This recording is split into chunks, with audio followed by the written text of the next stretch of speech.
സമാദരണീയനായ CPM സംസ്ഥാന സെക്രട്ടറിയും നമുക്കെല്ലാം പ്രിയങ്കരനുമായ ശ്രീ MV ഗോവിന്ദൻ മാഷ് MLA, മലയാളത്തിൻ്റെ പ്രിയ ഗാനരചയിതാവ് പത്മശ്രീ കൈതപ്രം ദാമോദരൻ നമ്പൂതിരി അവർ, ഭാരതീയ ജനതാ പാർട്ടിയുടെ ജില്ലാ പ്രസിഡന്റും ശ്രീ പത്മനാഭസ്വാമി ക്ഷേത്രത്തിന്റെ ഭരണസമിതി അംഗവുമായ ശ്രീ കരമനജയൻ, ശ്രീ മുക്കമ്പാലമൂട് രാധാകൃഷ്ണൻ,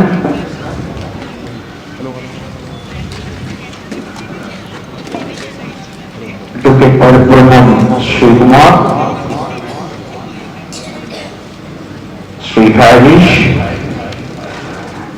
ലഭിക്കുന്ന മറ്റു വിശിഷ്ട വ്യക്തികളെ, സദസ്സിലിരിക്കുന്ന പ്രിയപ്പെട്ട സുഹൃത്തുക്കളെ,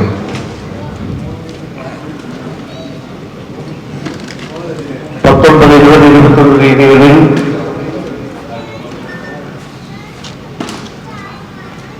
ആയിരവള്ളി ക്ഷേത്രത്തിൽ നടക്കുന്ന പുലിയാട്ട മഹോത്സവത്തിനോടനുബന്ധിച്ച് നടക്കുന്ന സാംസ്കാരിക സമ്മേളനമാണ് ഇന്നിവിടെ ഇപ്പോൾ നടക്കാൻ പോകുന്നത്.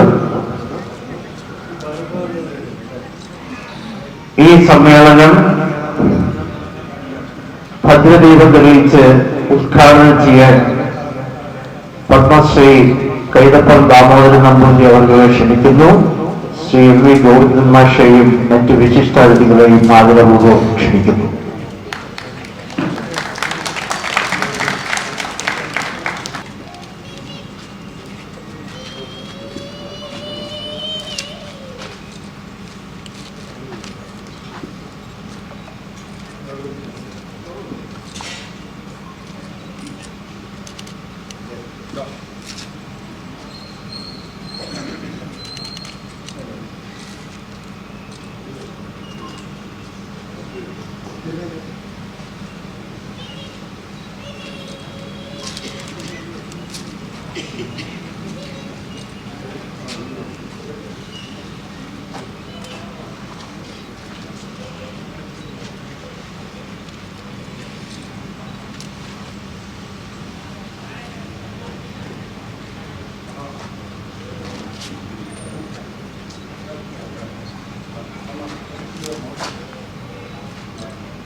പ്രാർത്ഥനാഗാനം ആലപിക്കുന്നതിനായി വൈഭവ സഞ്ജയിനെ ആദരപൂർവ്വം ക്ഷണിക്കുന്നു. വന്ദനം വന്ദനം വന്ദനം പ്രഭോ, വന്ദനം വന്ദനം വന്ദനം പ്രഭോ, ഹൃദയത്തിൻ ശ്രീകോവിലിൽ ഭവാനായി തെളിയുന്നൊരീ ദീപം. വന്ദനം വന്ദനം വന്ദനം പ്രഭോ, പുലരിയിൽ പൊന്നാളുമായി എന്നും നിറയുന്ന സൂര്യൻ നീ, ജലമായി വായുവായി ജീവശ്വാസമായി നിറയുന്ന സത്യമേ.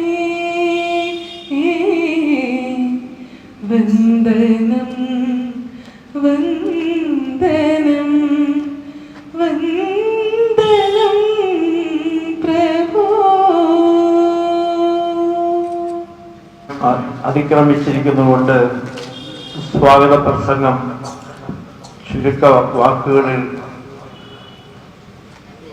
അവസാനിപ്പിക്കുവാൻ ഞാൻ ആഗ്രഹിക്കുകയാണ്. ഇന്ന് ഈ ചടങ്ങ് ഭദ്രദീപം തെളിയിച്ച് ഇവിടെ ഉദ്ഘാടനം ചെയ്തത് നമുക്കെല്ലാം പ്രിയങ്കരനായ പത്മശ്രീ കൈതപ്പുറം ദാമോദരൻ നമ്പൂതിരി അവറുകളാണ്. അദ്ദേഹത്തെ പ്രത്യേകിച്ചൊരു പരിചയപ്പെടുത്തലിൻ്റെയോ ആമുഖത്തിൻ്റെയോ ആവശ്യമില്ല. മലയാളികൾ ഏറെയും ഇഷ്ടപ്പെടുന്ന അദ്ദേഹത്തിൻ്റെ ഗാനങ്ങൾ എല്ലാവർക്കും അറിയാം. ശ്രീ കൈതപ്പുറം ദാമോദരൻ നമ്പൂതിരി അവരുടെ ഈ വേദിയിലേക്ക് ഞാൻ ആദരപൂർവ്വം സ്വാഗതം ചെയ്യും. ശ്രീ എം വി ഗോവിന്ദൻ മാഷിൽ നിന്ന് വളരെ തിരക്കേറിയ ഒരു ദിവസമായിരുന്നു. അദ്ദേഹം EMS അക്കാദമിയിൽ ഒരു ക്ലാസ് എടുത്തതിന് ശേഷം ഇന്ന് മുഖ്യമന്ത്രിയുടെ ഇഫ്താർ വിരുന്നായിരുന്നു. അതിലും കൂടി പങ്കെടുത്തിട്ടാണ് അദ്ദേഹം ഇവിടെ എത്തിച്ചേർന്നത്. അത് ഞാൻ അദ്ദേഹത്തോട് ആദ്യമായിട്ട് നന്ദി രേഖപ്പെടുത്തുന്നു.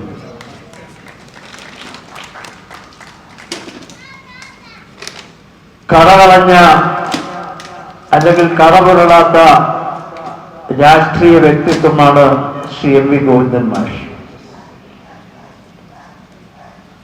രാഷ്ട്രീയ വ്യക്തിത്വങ്ങൾ വിമർശനം ഏറ്റുവാങ്ങുമ്പോഴും ഗോവിന്ദൻ മാഷിനെ കുറിച്ച് പക്ഷപാതപരമായി പെരുമാറിയെന്നോ അല്ലെങ്കിൽ അദ്ദേഹം അഴിമതി നടത്തിയെന്നോ അങ്ങനെയുള്ള യാതൊരു റിമാർക്സും ഇന്നേ വരെ ആർക്കും പറയുവാൻ സാധിക്കില്ല. അത്രയും കറപുരളാത്ത വ്യക്തിത്വമാണ്, രാഷ്ട്രീയ വ്യക്തിത്വമാണ് ശ്രീ എം വി ഗോവിന്ദൻ മാഷിന്റെ. അദ്ദേഹത്തിന്റെ പ്രഭാഷണങ്ങൾ, അദ്ദേഹത്തിന്റെ ഓരോ വിഷയങ്ങളെ കുറിച്ചുള്ള വിലയിരുത്തലുകളെല്ലാം നമ്മൾ സോഷ്യൽ മീഡിയയിലും ടെലിവിഷനിലും പത്രമാധ്യമങ്ങളിലൂടെയും കാണുകയും കേൾക്കുകയും ചെയ്യുന്നതാണ്. ഇന്നിവിടെ നമ്മുടെ എല്ലാം വിശിഷ്ടാതിഥിയായി എത്തിച്ചേർന്ന ശ്രീ എം വി ഗോവിന്ദൻ മാഷ് അവരുടെ ആദരപൂർവ്വം ഞാൻ ഈ ചടങ്ങിലേക്ക് സ്വാഗതം ചെയ്യുന്നു. ഇവിടെ ആമുഖ പ്രഭാഷണം നടത്തുന്ന ശ്രീ ഡോക്ടർ പ്രമോദ് പയ്യന്നൂർ എത്തിയിട്ടുണ്ട്. അദ്ദേഹത്തിന് മുഖ്യമന്ത്രിയുടെ ഇഫ്താർ വിരുന്നിൽ പങ്കെടുക്കേണ്ടതായിരുന്നു. അദ്ദേഹത്തെ ഞാൻ ആദരപൂർവ്വം ഈ വേദിയിലേക്ക് സ്വാഗതം ചെയ്യുന്നു.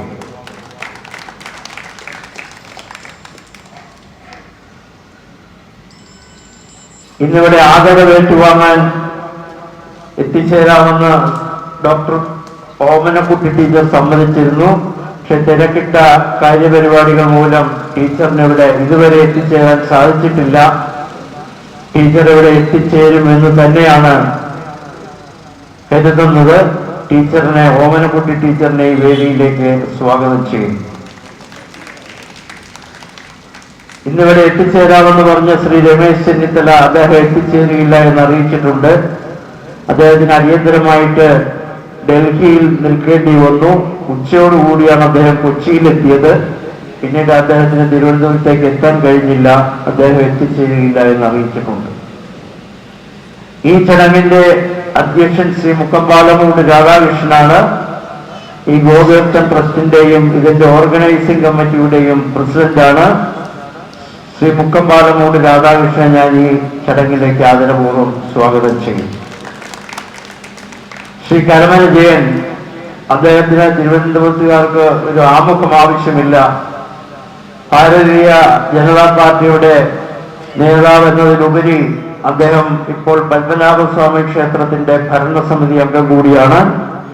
അതിനപ്പുറം രാഷ്ട്രീയ വ്യത്യാസമില്ലാതെ, ജാതിമത വ്യത്യാസമില്ലാതെ സാമൂഹ്യ പ്രവർത്തനങ്ങളിലും സാംസ്കാരിക പ്രവർത്തനങ്ങളിലും നിറഞ്ഞു നിൽക്കുന്ന ഒരു വ്യക്തിത്വമാണ് ശ്രീ കരമന ജയൻ. ശ്രീ കരമന ജയനെ ആദരപൂർവ്വം ഞാൻ ഈ ചടങ്ങിലേക്ക് സ്വാഗതം ചെയ്യുന്നു. ശ്രീ GM മഹേഷ്, അദ്ദേഹം തപസ്യ കലാസാഹിത്യവേദിയുടെ സംസ്ഥാന ജോയിന്റ് സെക്രട്ടറിയാണ്.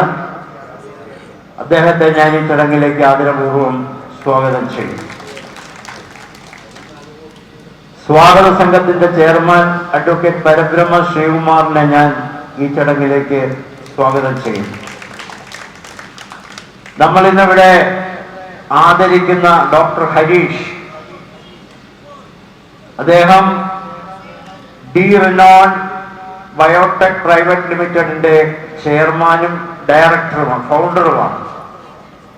കിഡ്നി ട്രാൻസ്പ്ലാന്റേഷൻ ഉപയോഗിക്കുന്ന നിരവധി എക്യുപ്മെന്റ്സിന്റെ ഡീലറും അതുപോലെ തന്നെ ആശുപത്രികൾക്ക് എത്തിച്ചു കൊടുക്കുകയും ചെയ്യുന്ന വലിയ സേവനം ചെയ്യുന്ന അദ്ദേഹത്തിന് ഇന്നിവിടെ ഈ ബോധവത്വം ട്രസ്റ്റ് അദ്ദേഹത്തെ ആദരിക്കുകയാണ്. ഡോക്ടർ ഹരീഷിനെ ഞാൻ ഈ വേദിയിലേക്ക് ആദരപൂർവ്വം സ്വാഗതം ചെയ്യും. തന്ത്രി ബ്രഹ്മശ്രീ ഡോക്ടർ ആര്യത്തേത്ത് സുരേഷ് പോറ്റി, അദ്ദേഹത്തെ ഞാൻ ഈ വേദിയിലേക്ക് ആദരപൂർവ്വം സ്വാഗതം ചെയ്യും.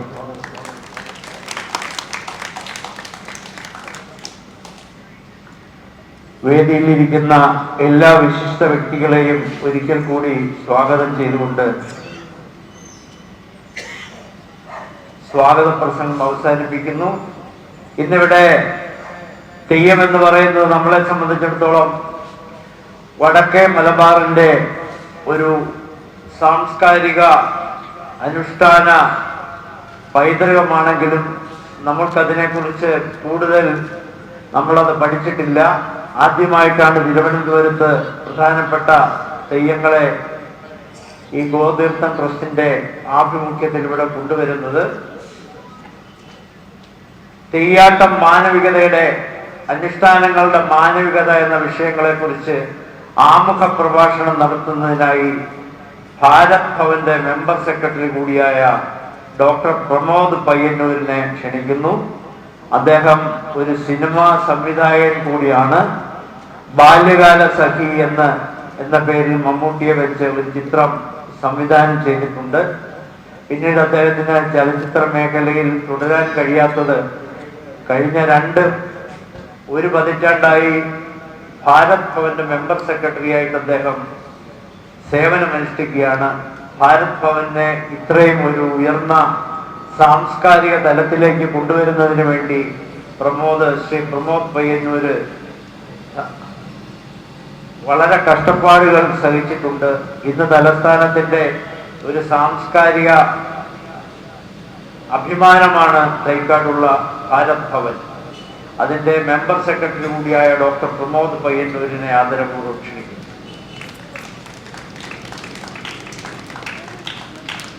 Jananayakan Shri M V Govindan master MLA, അതുപോലെ തന്നെ എനിക്ക് ഗുരുതുല്യനായ പത്മശ്രീ കൈതപ്പുറം ദാമോദരൻ നമ്പൂതിരി മാഷ്, ഇവിടെ വേദിയിൽ സന്നിഹിതരായ കരമന ജയൻ ചേട്ടൻ, ഡോക്ടർ ശ്രീവത്സൻ നമ്പൂതിരി സർ, മുക്കമ്പാലമൂട് രാധാകൃഷ്ണൻ ചേട്ടൻ, ശ്രീ MS ഫൈസൽ ഖാൻ, അദ്ദേഹം വരും എന്നാണ് പറഞ്ഞിരിക്കുന്നത്. അതുപോലെ വേദിയിൽ സന്നിഹിതരായ ആദരണീയരെ, പ്രിയപ്പെട്ടവരെ, സദസ്സിലെ ഏറെ പ്രിയമുള്ളവരെ, പ്രിയപ്പെട്ട ഗോവിന്ദൻ മാസ്റ്ററും കൈതപ്പുറം ദാമോദരൻ നമ്പൂതിരി മാഷുമൊക്കെ ഉള്ള ഒരു വേദിയിൽ തെയ്യത്തെക്കുറിച്ച് പറയുന്നത് വളരെ സൂക്ഷിച്ച് വേണം. കാരണം നമ്മുടെ വടക്കൻ മലബാറുകാരുടെ രക്തത്തിൽ അലിഞ്ഞ കലാരൂപമാണ് തെയ്യം. ഹെർമൻ കുണ്ടത്ത് എന്ന വിഖ്യാതനായിട്ടുള്ള ഭാഷാ പണ്ഡിതൻ, അദ്ദേഹം പയ്യന്നൂർ പാട്ട് കണ്ടെടുത്ത് ക്യൂബിംഗ്ടൺ സർവകലാശാലയിൽ അതിനെക്കുറിച്ച് പഠനം നടത്തി ഇന്നും കരുതിവെപ്പായി സൂക്ഷിച്ചിട്ടുണ്ട്. അപ്പൊ വളരെ കൗതുകത്തോടെ ഹെർമൻ കുണ്ടത്ത് ഏറ്റവും ശക്തമായ അനുഷ്ഠാന കല എന്നുള്ള രീതിയിൽ രേഖപ്പെടുത്തിയ കേരളീയ കലാരൂപമാണ് തെയ്യം. ദൈവം എന്ന പദത്തിൽ നിന്നാണ് തെയ്യത്തിന്റെ നിഷ്പത്തി, ഉത്ഭവം എന്നാണ് ഹെർമൻ കുണ്ടത്ത് പറയുന്നത്. തെയ്യാട്ടം എന്ന് പറയുമ്പോൾ തീ കൊണ്ടുള്ള ആട്ടം ആണ് തെയ്യാട്ടം എന്ന് മറ്റ് ഭാഷാ പണ്ഡിതന്മാരും ഈ പദപ്രയോഗത്തെ കുറിച്ച് പറയുന്നുണ്ട്. തെയ്യം എന്ന് പറയുന്നത് പല വ്രത അനുഷ്ഠാനങ്ങളും കർമാനുഷ്ഠാനവും അതുപോലെ തന്നെ മന്ത്രാനുഷ്ഠാനവും തന്ത്രാനുഷ്ഠാനവും ഒക്കെയുള്ള ഒരു കലാരൂപമാണ്. പല വിധികളും ചിട്ടകളും ഒക്കെ വെച്ചിട്ടാണ് തെയ്യം അരങ്ങേറാറുള്ളത്. കളരിമുറകളൊക്കെ അതിന്റെ ശാരീരികമായിട്ടുള്ള ഒരു ഭാഗമാണ്.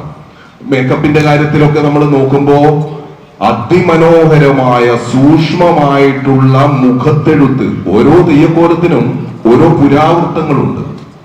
ഈ പുരാവൃത്തങ്ങളെ അടിസ്ഥാനപ്പെടുത്തിയിട്ട് ഓരോ ഈ ചമയം ഇടുന്ന വ്യക്തി പച്ച ഈർക്കിലി മുക്കി അണിയലം എന്ന് പറയുന്ന തെയ്യത്തിനെ ഒരുക്കുന്ന സ്ഥലത്ത് വെച്ച് മണിക്കൂറുകളോളം തെയ്യം ആട്ടം നടത്തുന്ന ആളുടെ മുഖത്ത് വളരെ സൂക്ഷ്മമായിട്ടുള്ള രേഖാചിത്രങ്ങൾ വരയ്ക്കും. ഈ രേഖാചിത്രങ്ങൾ നമ്മൾ സൂക്ഷിച്ചു നോക്കുമ്പോൾ മനസ്സിലാകും എത്രയേറെ ഒരു വലിയ ഭാവനാശുദ്ധിയോട് കൂടിയിട്ടാണ് ഓരോ തെയ്യക്കോലത്തിന്റെയും ചമയങ്ങൾ ഒരുക്കുന്നത് എന്ന് നമുക്ക് മനസ്സിലാക്കാൻ കഴിയും. ഓരോ തെയ്യത്തിനും ഓരോ പുരാവൃത്തമുണ്ട്. ഈ പുരാവൃത്തത്തെ അടിസ്ഥാനപ്പെടുത്തിയിട്ടുള്ള മുഖത്തെഴുത്താണ് ചായില്യമായും പച്ചിലയിലും ഒക്കെ ആയിട്ട് മുഖത്ത് എഴുതുന്നത്. അരിമാവ് കൊണ്ടും ഒക്കെ എഴുതുന്ന രീതികളുണ്ട്. അരി എന്ന് പറയുന്നത് തെയ്യത്തിന്റെ അരിയെറിയുക. ഇപ്പം വരവിളിയോട് കൂടിയിട്ട് കാവിലേക്ക് പ്രവേശിക്കുന്ന തെയ്യത്തിന് നേരെ അരി എറിഞ്ഞിട്ടാണ് വരവേൽക്കാറുള്ളത്. അരി വളരെ പ്രധാനപ്പെട്ട ഒരു തെയ്യാനുഷ്ഠാനവുമായി ബന്ധപ്പെട്ട ഒരു പ്രധാനപ്പെട്ട കാര്യമാണ്. കൃഷിയുമായി ബന്ധപ്പെട്ട് അഭേദ്യമായി നിൽക്കുന്ന ഒരു കലാരൂപമാണ് തെയ്യക്കോലം. കുറത്തി തെയ്യമൊക്കെ നമ്മുടെ വയലേലകളിൽ വിത്ത് വിതയ്ക്കുമ്പോഴും കൊയ്യുമ്പോഴും ഒക്കെ കുറത്തി തെയ്യം വന്ന് അനുഗ്രഹിച്ച് കാർഷികതയുടെ ഉർവരതയെ പച്ചപ്പണിയിക്കുന്ന അനുഗ്രഹങ്ങൾ വർഷിക്കാറുണ്ട്. ഇതിനൊക്കെ അപ്പുറം തെയ്യം മുന്നോട്ട് വെക്കുന്ന ഒരു മാനവികതയുണ്ട്, സമഭാവനയുടെ, അതുപോലെ തന്നെ നിസ്വവർഗത്തിനൊപ്പം നിൽക്കുന്ന ഒരു മനസ്സ് തെയ്യം എപ്പോഴും മുന്നോട്ട് വെക്കുന്നു എന്ന് പറയുന്നതാണ് തെയ്യാട്ടത്തിന്റെ അനുഷ്ഠാനപരതയേക്കാൾ നമ്മളേറെ സാമൂഹ്യ പ്രാധാന്യമുള്ള ഒരു വിഷയമായിട്ട് കാണേണ്ടത്. ഞാൻ നേരത്തെ പറഞ്ഞു, ഓരോ തെയ്യത്തിനുമുള്ള ഓരോരോ പുരാവൃത്തങ്ങൾ. പൊട്ടൻ തെയ്യം എന്ന് പറയുന്ന ഒരു തെയ്യമുണ്ട്. പൊട്ടൻ തെയ്യം എന്നാണ് പറയുന്നത്. പക്ഷേ പൊട്ടൻ തെയ്യം വിളിച്ചു പറയുന്നതൊക്കെ സത്യമാണ്. ഒരു മുഖമുരയുമില്ലാതെ തന്റെ ഇടത്തോടുകൂടി അനീതിയോട് ശക്തമായിട്ട് വിളിച്ചു പറയുകയും പോരാടുകയും ചെറുത്തു നിൽക്കുകയും പ്രതിരോധിക്കുകയും ചെയ്യുന്ന തന്റെ ഇടത്തിന്റെ മൂർത്തിഭാവമാണ് പൊട്ടൻ തെയ്യം. വലിയ കനലിൽ മേലേരി കൂട്ടിയിട്ട് പൊട്ടൻ തെയ്യം ചെമ്പകത്തോട്ടിൽ ഇങ്ങനെ ആടി തിമർക്കുന്ന സമയത്ത് ഈ കാവിലെ മേലേരി കൂട്ടിയതിൽ കനലുകളാണ് എടുത്തിട്ട് പൊട്ടൻ തെയ്യം എറിയുക. ഉറക്കെ ചിരിക്കും, എല്ലാവരോടും എന്തൊക്കെയോ തമാശകളൊക്കെ പറയും. പക്ഷെ പൊട്ടൻ തെയ്യത്തിന് ഒരു ഐതിഹ്യമുണ്ട്. നമ്മളത് പിന്തിരിഞ്ഞു നോക്കുമ്പോൾ, ഒന്ന് ചിന്തിച്ചു നോക്കുമ്പോൾ നമുക്ക് മനസ്സിലാക്കാൻ പറ്റുന്നത്, ശ്രീ ശങ്കരാചാര്യർ സർവജ്ഞ പീഠം കയറാൻ വേണ്ടിയിട്ട് യാത്രയാകുന്ന സമയം ഒരുപാട് അനീതിയുടെയും ഉച്ചനീചത്വങ്ങളുടെയും ഒരു കാലഘട്ടം. വയൽവരമ്പിലൂടെ ശങ്കരാചാര്യർ അങ്ങനെ നടന്നു പോകുന്ന സമയത്ത് വഴിയിൽ ഒക്കത്ത് കുഞ്ഞുമായിട്ട് ഒരു അധസ്ഥിതൻ നിൽക്കുന്നു.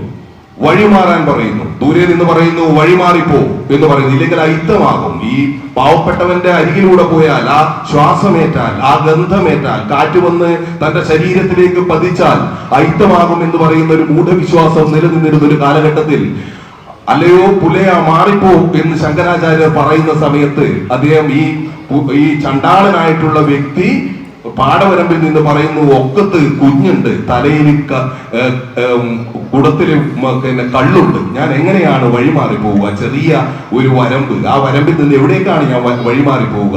ചേറ്റുകണ്ടത്തിലേക്കാണോ ഞാൻ മാറേണ്ടത് എന്ന് ചോദിക്കുന്നു.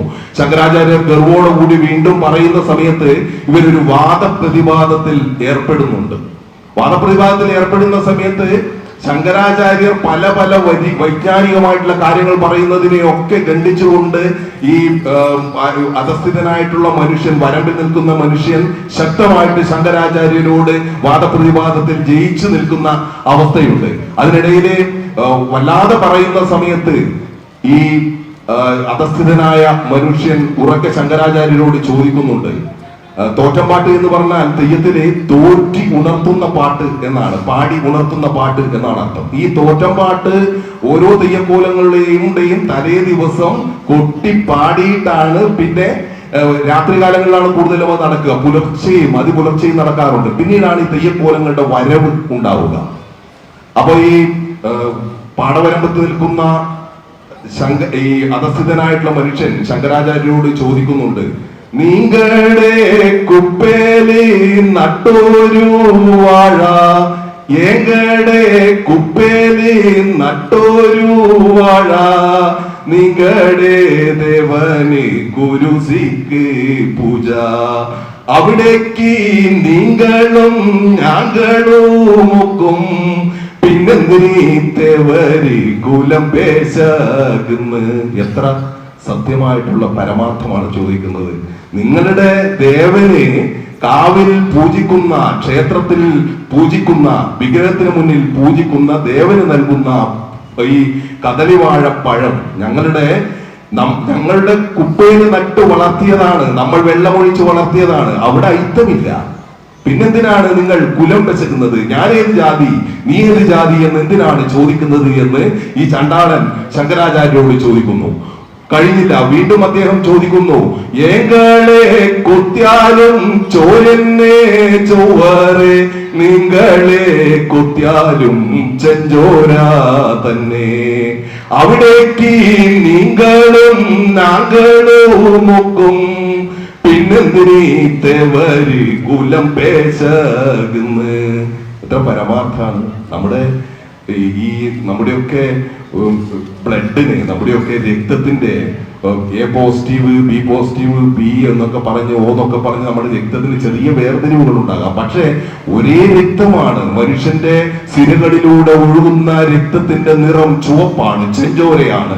അങ്ങനെയുള്ള ചുവപ്പിന്റെ നിറമുള്ള മനുഷ്യരുടെ രക്തത്തിന്റെ ഇടയിൽ ഒരേ രക്തം, ഒരേ നിറം, അതിന്റെ ഇടയിൽ എന്തിനാണ് നമ്മൾ തമ്മിൽ കുലം വെച്ചെത്തുന്നത് എന്ന് പറഞ്ഞ് വാദപ്രതിവാദങ്ങൾ നടന്ന് അവസാനം ശങ്കരാചാര്യർ യാഥാർത്ഥ്യം മനസ്സിലാക്കുന്നു. യാഥാർത്ഥ്യം മനസ്സിലാക്കുന്നത് എന്ന് പറഞ്ഞാൽ വിനയത്തിന്റെ വഴിയിലേക്ക് ഈ ശങ്കരാചാര്യർ വരുന്നു എന്ന് കൂടിയാണ് അർത്ഥമാക്കേണ്ടത്.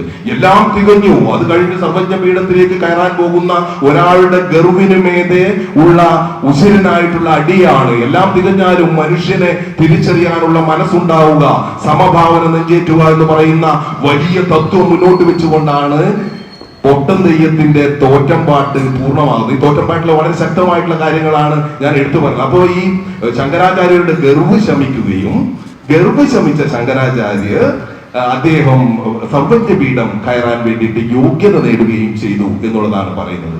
അത് ഈ ചണ്ടാളനായിട്ട് വഴിയിൽ നിന്ന മനുഷ്യൻ പരമശിവന്റെ അവതാരമാണ് എന്നാണ് പൊതുവെ പറഞ്ഞു വെക്കുന്നത്. പക്ഷെ നമ്മളൊന്ന് ആലോചിച്ച് നോക്കണം, പരമശിവന്റെ അവതാരമാണ് എന്നുള്ളത് ഒരു പക്ഷേ വരേണ്യ സങ്കല്പമായിരിക്കാം, അത് അങ്ങനെയൊക്കെ എഴുതി വെച്ചതായിരിക്കാം. സാധാരണക്കാരനായിട്ടുള്ള ഒരു മനുഷ്യന്, കൃഷി അറിവുള്ള, നാട്ടറിവുള്ള, മണ്ണിൽ കഷ്ടപ്പെട്ട് അധ്വാനിക്കുന്ന മനുഷ്യന് അദ്ദേഹത്തിൻ്റെതായിട്ടുള്ള ജ്ഞാനമുണ്ടാകാം. പ്രകൃതിയിൽ നിന്ന് അദ്ദേഹം ആർജിച്ചെടുത്ത ആ ജ്ഞാനത്തിൽ നിന്ന് സത്യത്തിന്റെ പൊരുൾ പറഞ്ഞതാണ് പൊട്ടൻ തെയ്യം എന്ന് പറയുന്ന വലിയ തെയ്യക്കോലത്തിന്റെ മിത്ത്, പുരാവൃത്തം. ഇങ്ങനെ ശക്തമായിട്ടുള്ള പുരാവൃത്തങ്ങളാൽ സമ്പന്നമാണ് ഉത്തര മലബാറിലെ തെയ്യക്കോലം. ഇതുപോലെ മറ്റൊരു കഥയുണ്ട്. നമ്മൾ അങ്ങോട്ട് പോയി കഴിഞ്ഞാൽ മുച്ചിലോട്ട് ഭഗവതി എന്ന് പറയുന്ന സ്ത്രീ ശക്തിയുടെ ഒരു ആൾരൂപമായിട്ടുള്ള ദേവതയുണ്ട്.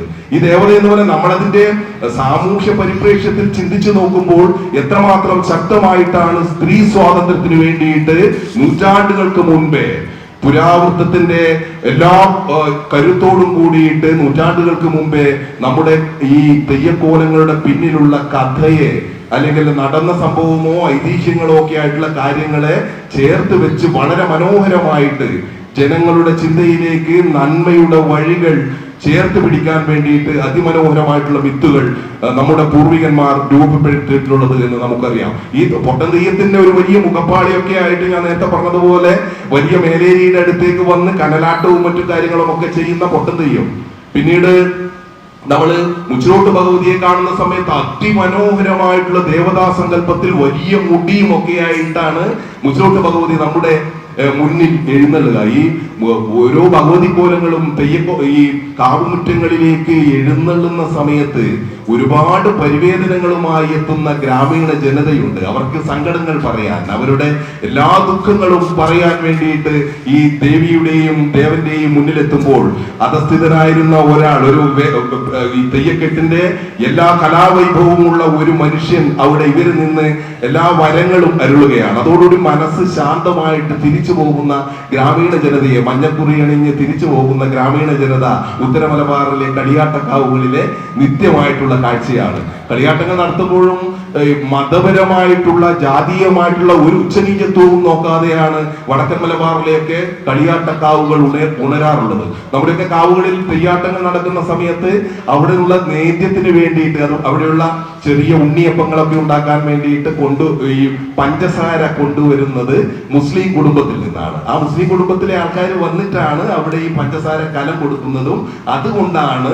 അവിടെയുള്ള വഴിപാടുകൾ നടത്തുന്നതും ക്ഷേത്രത്തിലുള്ളത്. അത്രമാത്രം അഭേദ്യമായിട്ടുള്ള ബന്ധം. ക്രിസ്ത്യൻ ചർച്ചിൽ നിന്നുള്ള അവരുടെ വരവ്, ഘോഷയാത്രാ വരവ്, അങ്ങനെ ഒരു അതിർവരമ്പുമില്ലാതെ ഒരു മണത്തിന്റെയോ പണത്തിന്റെയോ ജാതിയുടെയോ ഉച്ചനീചത്വത്തിന്റെയോ ഒന്നും ഒരു അതിർവരമ്പുമില്ലാതെ മനുഷ്യർ ഒന്നാണ് എന്ന് ഉറക്കെ സമർത്ഥിക്കുന്ന കലാരൂപമാണ് തെയ്യം എന്നുള്ളത് കൊണ്ട് തെയ്യത്തിന് ഒരുപാട് പ്രാധാന്യമുണ്ട്. മുച്ചോട്ട് ഭഗവതിയെ കുറിച്ചുകൂടി പറയേണ്ടതുണ്ട് എന്ന് തോന്നുന്നു. മുച്ചോട്ട് ഭഗവതിയുടെ പുരാവൃത്തം കേൾക്കുമ്പോൾ നമുക്കൊക്കെ വലിയ അതിശയം തോന്നും.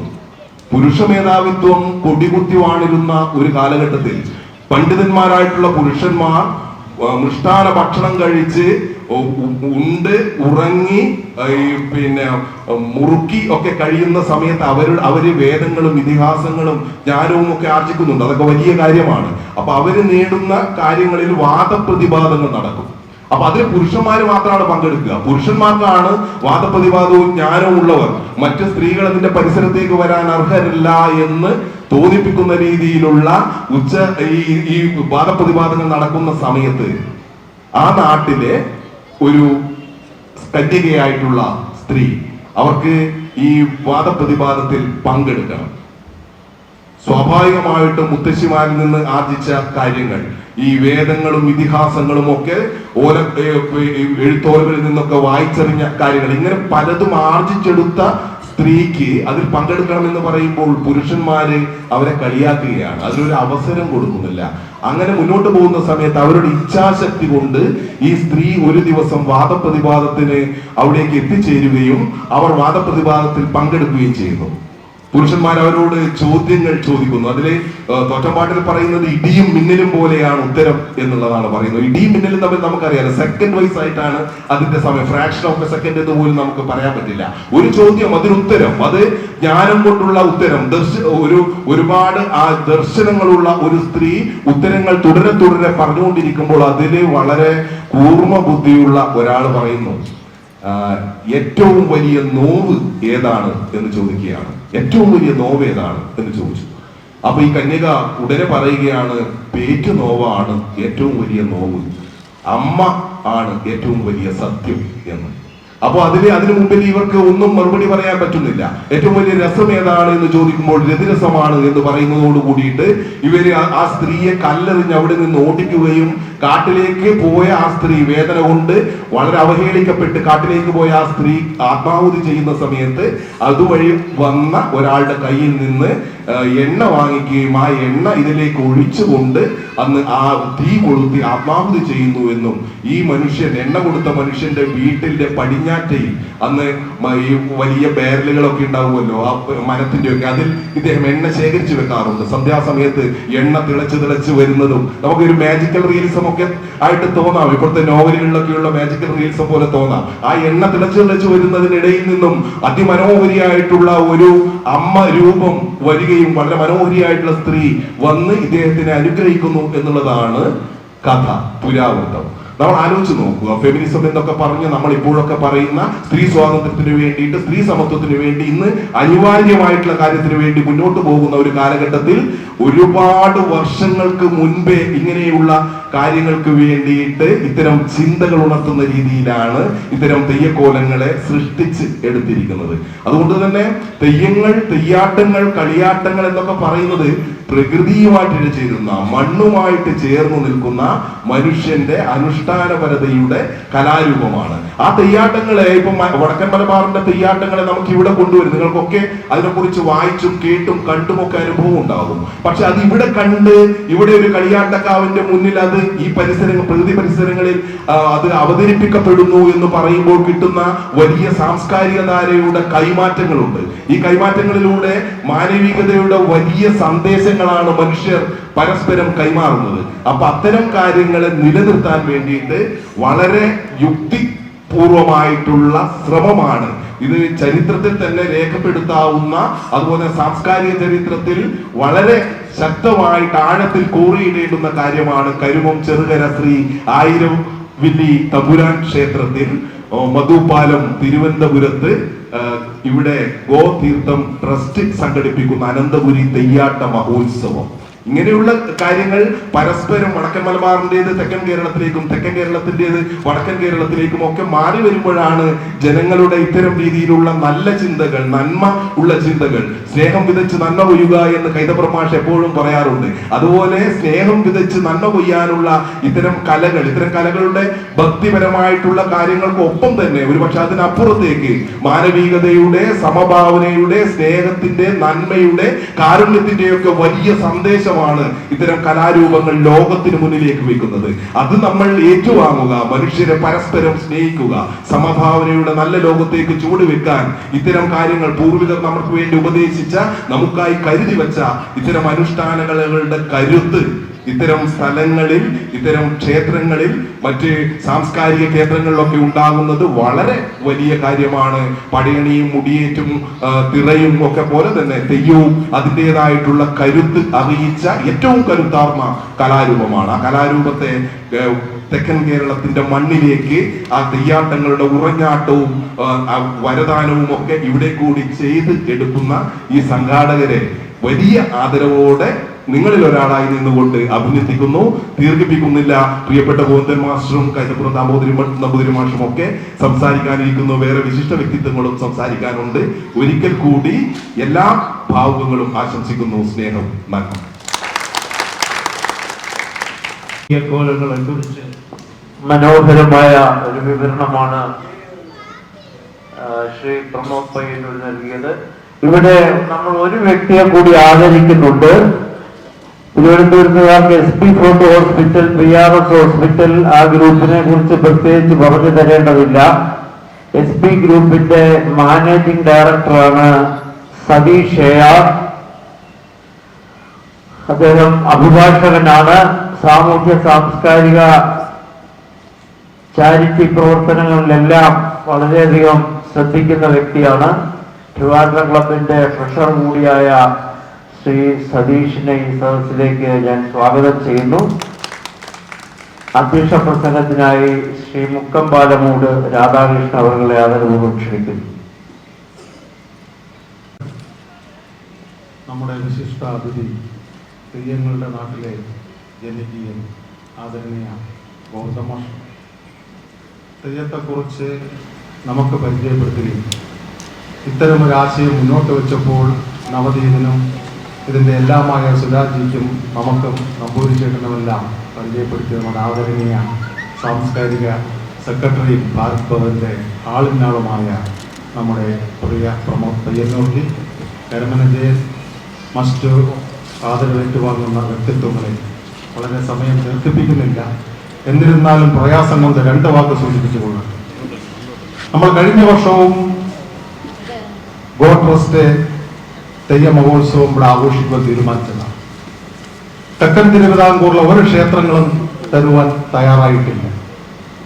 അത് മാസ്റ്റർ അതിനെക്കുറിച്ചെല്ലാം വ്യക്തമായി പറയും. പ്രമോദ്ജി സൂചിപ്പിച്ചതിലും അതിന് ചില ആന്തരിക വശങ്ങൾ ഉണ്ടായിരുന്നു. എന്താണോ എന്തോ കേരളത്തിലുള്ള നമ്മുടെ മനസ്ഥിതിയുടെ ഇടുങ്ങിയ ചിന്താഗതിയാണ്. നമ്മുടെ വെള്ളായണി ദേവീക്ഷേത്രത്തെ അമ്മയെ ആരാധിക്കുന്നത് പോലെയാണ് ഈ തെയ്യത്തെയും നമ്മൾ ആരാധിക്കേണ്ടത്. മഹാദേവന്റെ അവതാര പുരുഷമാണ് വയനാട് തെയ്യവും അതുപോലെ തന്നെ കാസർഗോഡ് തെയ്യവും മാഷയുടെ നാട്ടിലും പ്രമോദ്ജിയുടെ നാട്ടിലുമുള്ള തെയ്യവുമില്ല. പല ക്ഷേത്രങ്ങളിൽ പോയപ്പോഴും അവരുടെ ദേവതകളെല്ലാം തെയ്യാട്ടം കഴിഞ്ഞു പോകുമ്പോൾ വയനാടൻ കുലപതിയുടെ കൂടെ പോകുമെന്നാണ് പല ക്ഷേത്ര ട്രസ്റ്റുകളുടെ. എന്ത് അന്ധവിശ്വാസമാണ്! അത് പറയുമ്പോഴാണ് മാഷ് ആർട്ടിഫിഷ്യൽ ഇന്റലിജൻസിനെ കുറിച്ച് പറഞ്ഞത് ഓർമ്മ വന്നത്. മാഷ് തൊഴിലില്ലായ്മ നശിക്കുമെന്നല്ല പറഞ്ഞത്, ഇവിടെ അതിനെ തെറ്റിദ്ധരിച്ചു.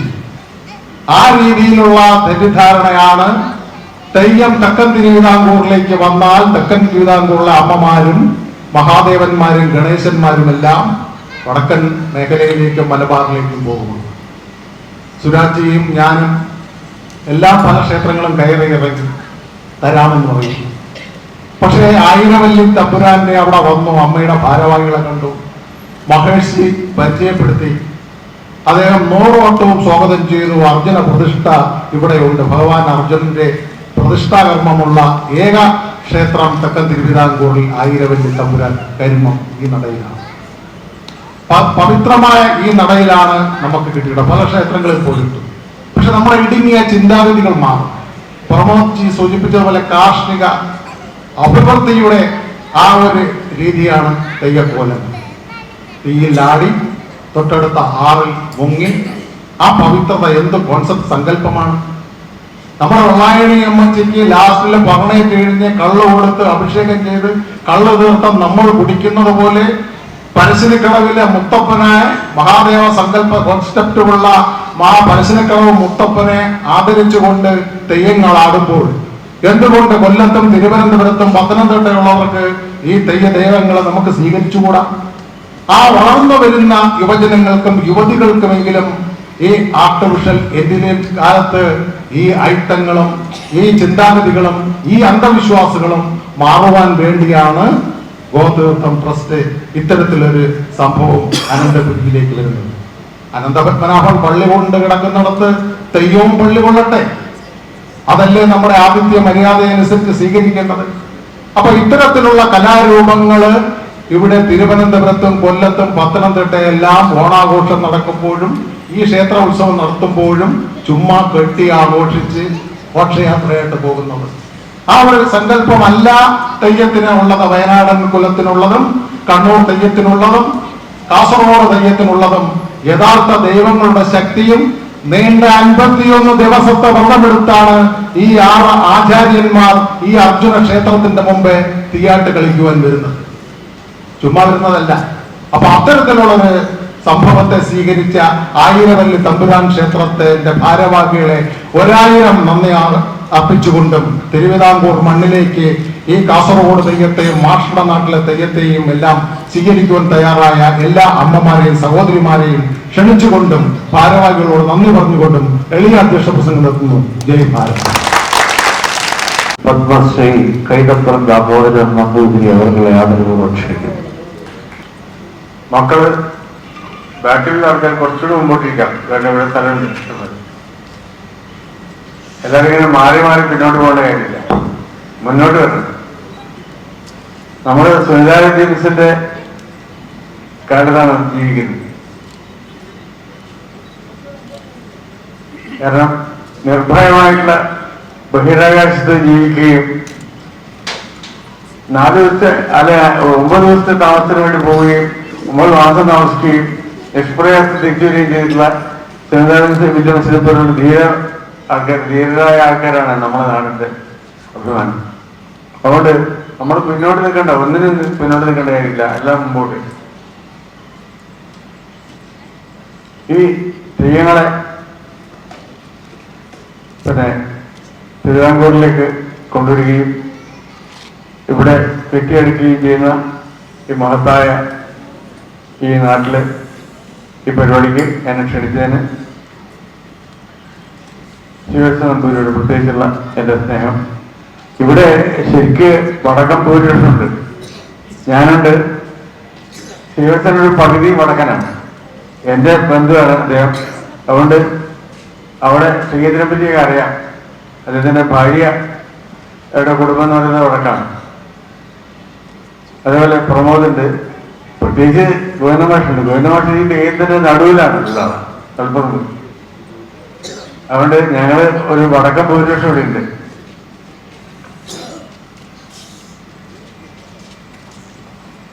ഏഴിമലയോളം മേലേക്ക് 7 കോലാനം താഴേക്ക് കോലത്തുനാലിന്റെ വക്കോളം നട്ടരയാലിന്റെ വേരുണ്ട്. വേരുവേണ്ടിച്ചെന്ന മണ്ണിലെല്ലാം നട്ടരങ്ങത്തെ പൊടിപ്പുണ്ട്. ആലുകഴുത്തേട മാത്തറക്കാവും വാളും വിളക്കും അതിലുമുണ്ട്. അന്തിത്തിരിയുള്ള കാവിലെല്ലാം തീയം കുറിക്കുന്നു കുംഭമാസം. വെളിപാടുകൾ ഉറങ്ങും മതിലകത്ത് വെടിയേറ്റുണരുന്നു കോലങ്ങൾ. എഴിമല അടിവാരത്ത് കോലത്തുനാടിന്റെ വക്കത്ത് അന്തിത്തിരിയുള്ള പൂവാലക്കാവിലും തീയം കുറിച്ചു കുംഭമാസം. എന്റെ കവിതയാണ് ഇത്. ഈ മലയാള സിനിമയിൽ ആദ്യമായിട്ട് തെയ്യത്തിനെ പറ്റി പറയാനുള്ള ഭാഗ്യം എനിക്കാണ് കിട്ടിയത്. കാരണം ഇവിടെ വടക്കന്മാരാവില്ലായിരുന്നു. ഉള്ള ആൾക്കാർക്ക് തന്നെ ഈ തെയ്യത്തിനെ പറ്റിയുള്ള ധാരണകളൊന്നുമില്ലായിരുന്നു. ഞാൻ കുട്ടിക്കാലം മുതൽക്ക് തെയ്യമായിട്ട് ഇടപെടുകയും വളരെ താഴ്ന്നവരെന്ന് വിശേഷിപ്പിക്കുന്ന ആൾക്കാരായിട്ട് വളരെ അടുത്ത് പെരുമാറുകയും സമമായിട്ട് പെരുമാറുകയും ഒക്കെ ചെയ്തിട്ടുള്ള വളരെ സ്നേഹം മനസ്സിൽ സൂക്ഷിക്കുന്ന ഒരാളാണ്. എനിക്ക് അതുകൊണ്ട് ഇതിലൊന്നും യാതൊരു തരത്തിലുള്ള ജാതി വ്യത്യാസങ്ങളോ മതവ്യത്യാസങ്ങളോ ഇല്ലാതെ തന്നെ പെരുമാറാൻ എനിക്ക് അന്നേ കഴിഞ്ഞിട്ടുണ്ട്. അതുകൊണ്ട് തെയ്യക്കാരൊക്കെ എൻ്റെ കൂട്ടുകാരായിരുന്നു, പലരും എൻ്റെ സ്വന്തം ആൾക്കാരായിരുന്നു. അതുകൊണ്ട് അവർക്ക് എൻ്റെ കൂടെ കളിച്ചു നടക്കുന്ന ആൾക്കാരായിരുന്നു. നേരത്തെ പ്രമോദ് പറഞ്ഞിട്ടുള്ള ആ സാധനം തന്നെ ഈ പൊട്ടൻ തെയ്യത്തിന്റെ വാചാല് ശരിക്ക് ദാസേട്ടനെ കൊണ്ട് പാടിച്ചതാണ് ഞാൻ. 1985 ഇറങ്ങിയിട്ടുള്ള 84 ഇറങ്ങിയിട്ടുള്ള തരകനിയുടെ ഒരു കാസറ്റില് ഗ്രാമീണ ഗാനങ്ങൾ 5th വോളിയം അത് ഞാൻ എഴുതിയ പാട്ടുകളുണ്ടായിരുന്നു. അതില് ശരിക്കും ഈ നാഗളെ കുത്തിയാലും ചോര തന്നെ എന്നുള്ള അതേ പാട്ട് ദാസേട്ടനോട് ഞാൻ പാടിക്കുന്നു. അങ്ങനെ തെയ്യത്തെ ജനകീയവൽക്കരിക്കാൻ വളരെ കൂടുതൽ എന്നെ കൊണ്ട് ശ്രമമുള്ള കാര്യങ്ങൾ ഞാൻ ശ്രമിച്ചിട്ടുണ്ട്. പല പാട്ടുകളിലും പദങ്ങൾ ഈ ഇപ്പൊ വെള്ളാട്ട്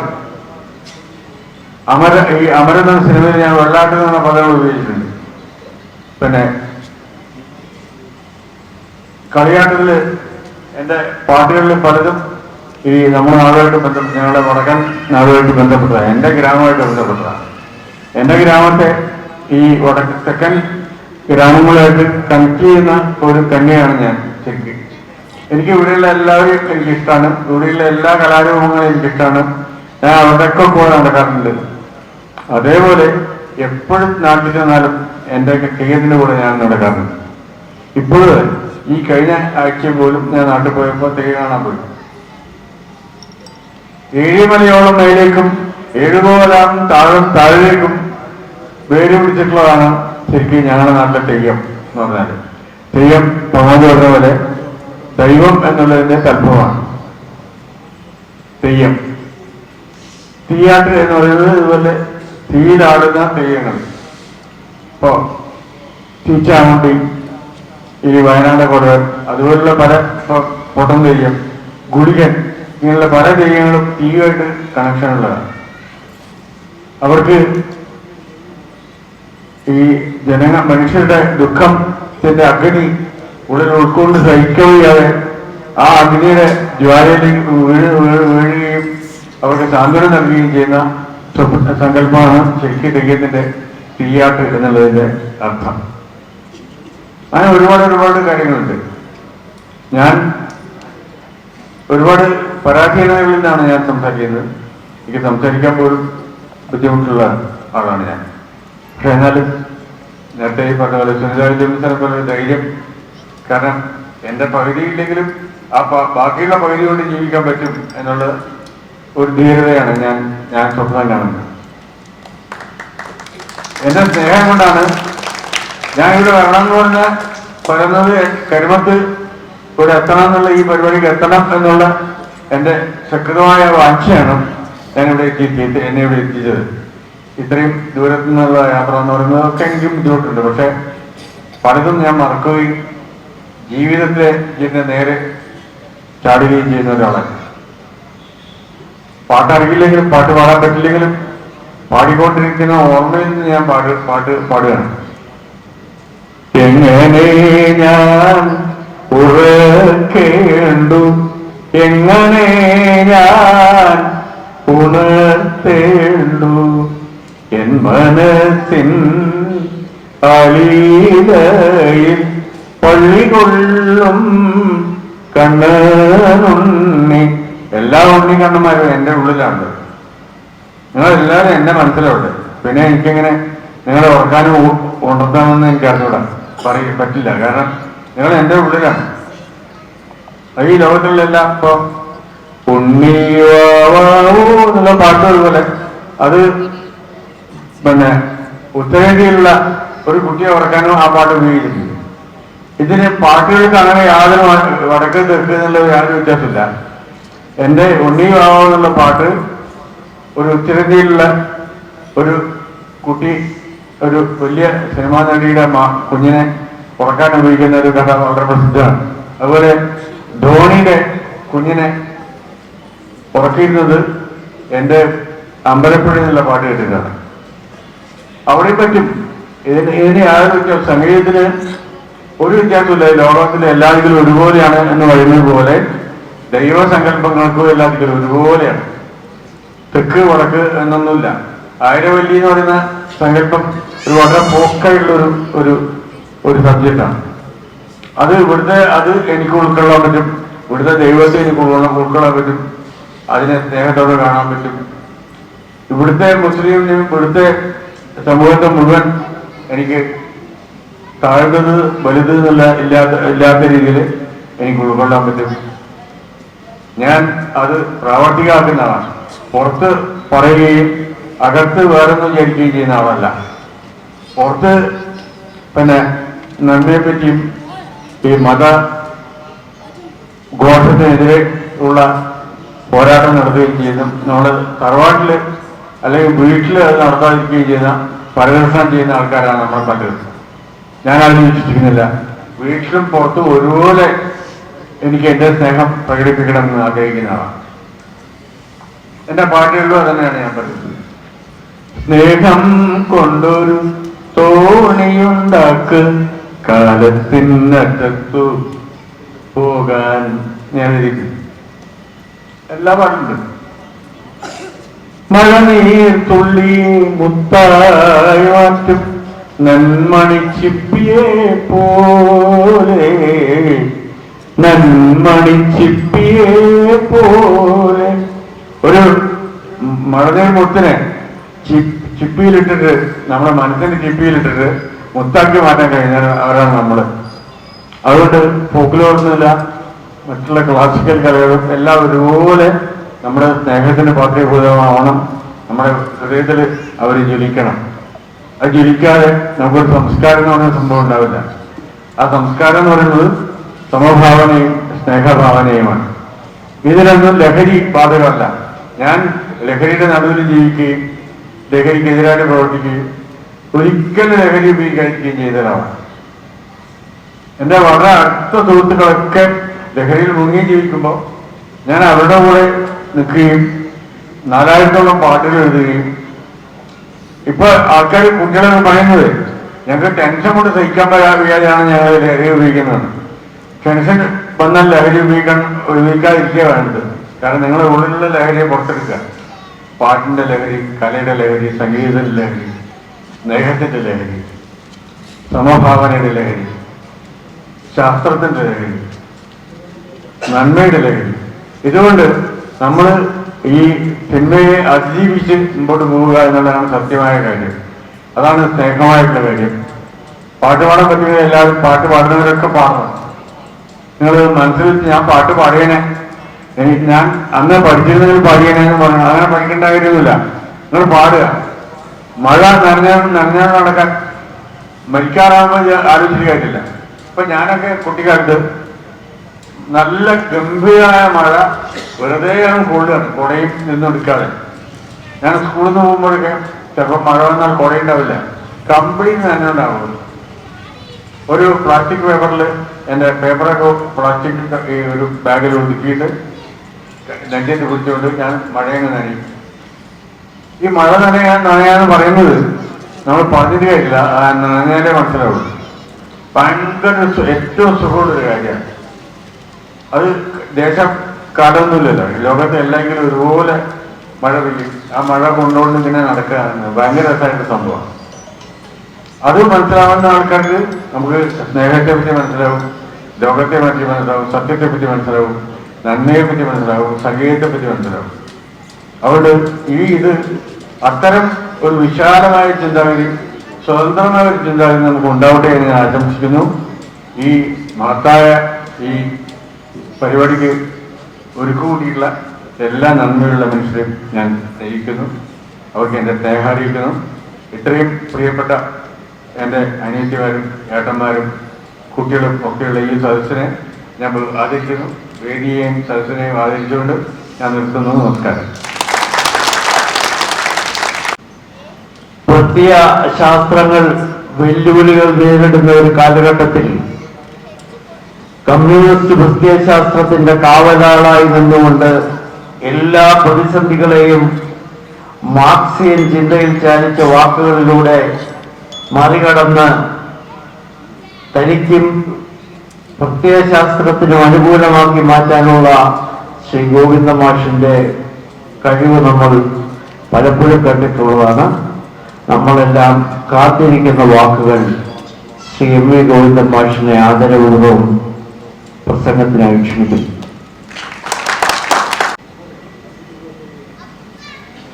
ഈ പരിപാടിയുടെ ബഹുമാന്യനായ അധ്യക്ഷൻ ശ്രീ രാധാകൃഷ്ണൻ, ഇവിടെ ഉദ്ഘാടന പ്രസംഗം നിർവഹിച്ചിട്ടുള്ള എൻ്റെ പ്രിയപ്പെട്ട സുഹൃത്ത് ശ്രീ കൈതട്ടം ദാമോദരൻ നമ്പൂതിരി, ഇവിടെ ഈ തെയ്യക്കോലങ്ങളെ സംബന്ധിച്ച് തെയ്യാട്ടത്തെ സംബന്ധിച്ചെല്ലാം വിശദമായിട്ട് സംസാരിച്ചിട്ടുള്ള എൻ്റെ സുഹൃത്തു കൂടിയായ പ്രമോദ് പറയുന്നു.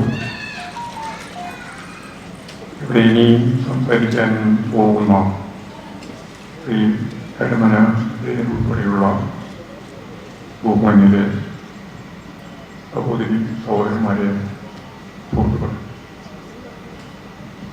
യഥാർത്ഥത്തിൽ ഇങ്ങനെ ഒരു പരിപാടിയിൽ പങ്കെടുക്കേണ്ടതുണ്ടോ എന്ന കാര്യം ഞാൻ പല പ്രാവശ്യം ആലോചിച്ചത്. പങ്കെടുക്കാം എന്ന് ഞാൻ തീരുമാനിച്ചത് മലബാറിൻ്റെ ഏറ്റവും ശ്രദ്ധേയമായ കരുത്തായ തെയ്യാട്ടവുമായി ബന്ധപ്പെട്ട് സാധാരണ നിലയിൽ തെയ്യക്കോലങ്ങളെ പറ്റിയാക്കുകയോ ആ ഒരു വിശ്വാസ പ്രമാണത്തെ അടിസ്ഥാനപ്പെടുത്തിയിട്ട് അതിൻ്റെ സാംസ്കാരിക ജീവിതം രൂപപ്പെടുത്തുകയോ ചെയ്യാത്ത തെക്കൻ കേരളത്തിൽ, പ്രത്യേകിച്ച് തിരുവനന്തപുരത്ത് തെയ്യാട്ടവുമായി ബന്ധപ്പെട്ട ഒരു പരിപാടി സംഘടിപ്പിക്കുന്നതിൻ്റെ മുന്നോടിയായിട്ടുള്ള ഒരു സാംസ്കാരിക സമ്മേളനത്തിൽ പങ്കെടുക്കാം എന്ന ധാരണയിലാണ് ഞാൻ ഈ പരിപാടിയിൽ എത്തിച്ചേർന്നത്. തെയ്യാട്ടത്തിനും തെയ്യത്തിനും ഗവേഷണപരമായ രീതിയിലുള്ള പഠനം തയ്യാറാക്കിയിട്ടുള്ള നിരവധി ആളുകൾ ലോകത്തിന്റെ വിവിധ മേഖലയിലുണ്ട്. ഇപ്പോഴും തെയ്യം കാണുന്നതിന് ലോകത്തിന്റെ വിവിധ മേഖലയിലുള്ള ആളുകൾ ഒരു കലണ്ടർ പോലെ തയ്യാറാക്കി ഇന്ന് കണ്ണൂർ വന്നാൽ, കാസർഗോഡ് പോയാൽ, വടകര വന്നാൽ ഏത് ക്ഷേത്രത്തിലാണ്, ഏത് കാവിലാണ്, ഏത് തെയ്യമാണ് കെട്ടിയാടിക്കുന്നത് എന്ന് ഡിജിറ്റൽ സംവിധാനത്തിന്റെ ഭാഗമായിട്ട് ഇപ്പോഴൊരു കലണ്ടറുണ്ട്. ഈ കലണ്ടറിനനുസരിച്ച് ലോകത്തിന്റെ വിവിധ മേഖലയിൽ നിന്ന് ആളുകൾ തെയ്യം കാണാൻ മലബാറിന്റെ വിവിധ മേഖലയിൽ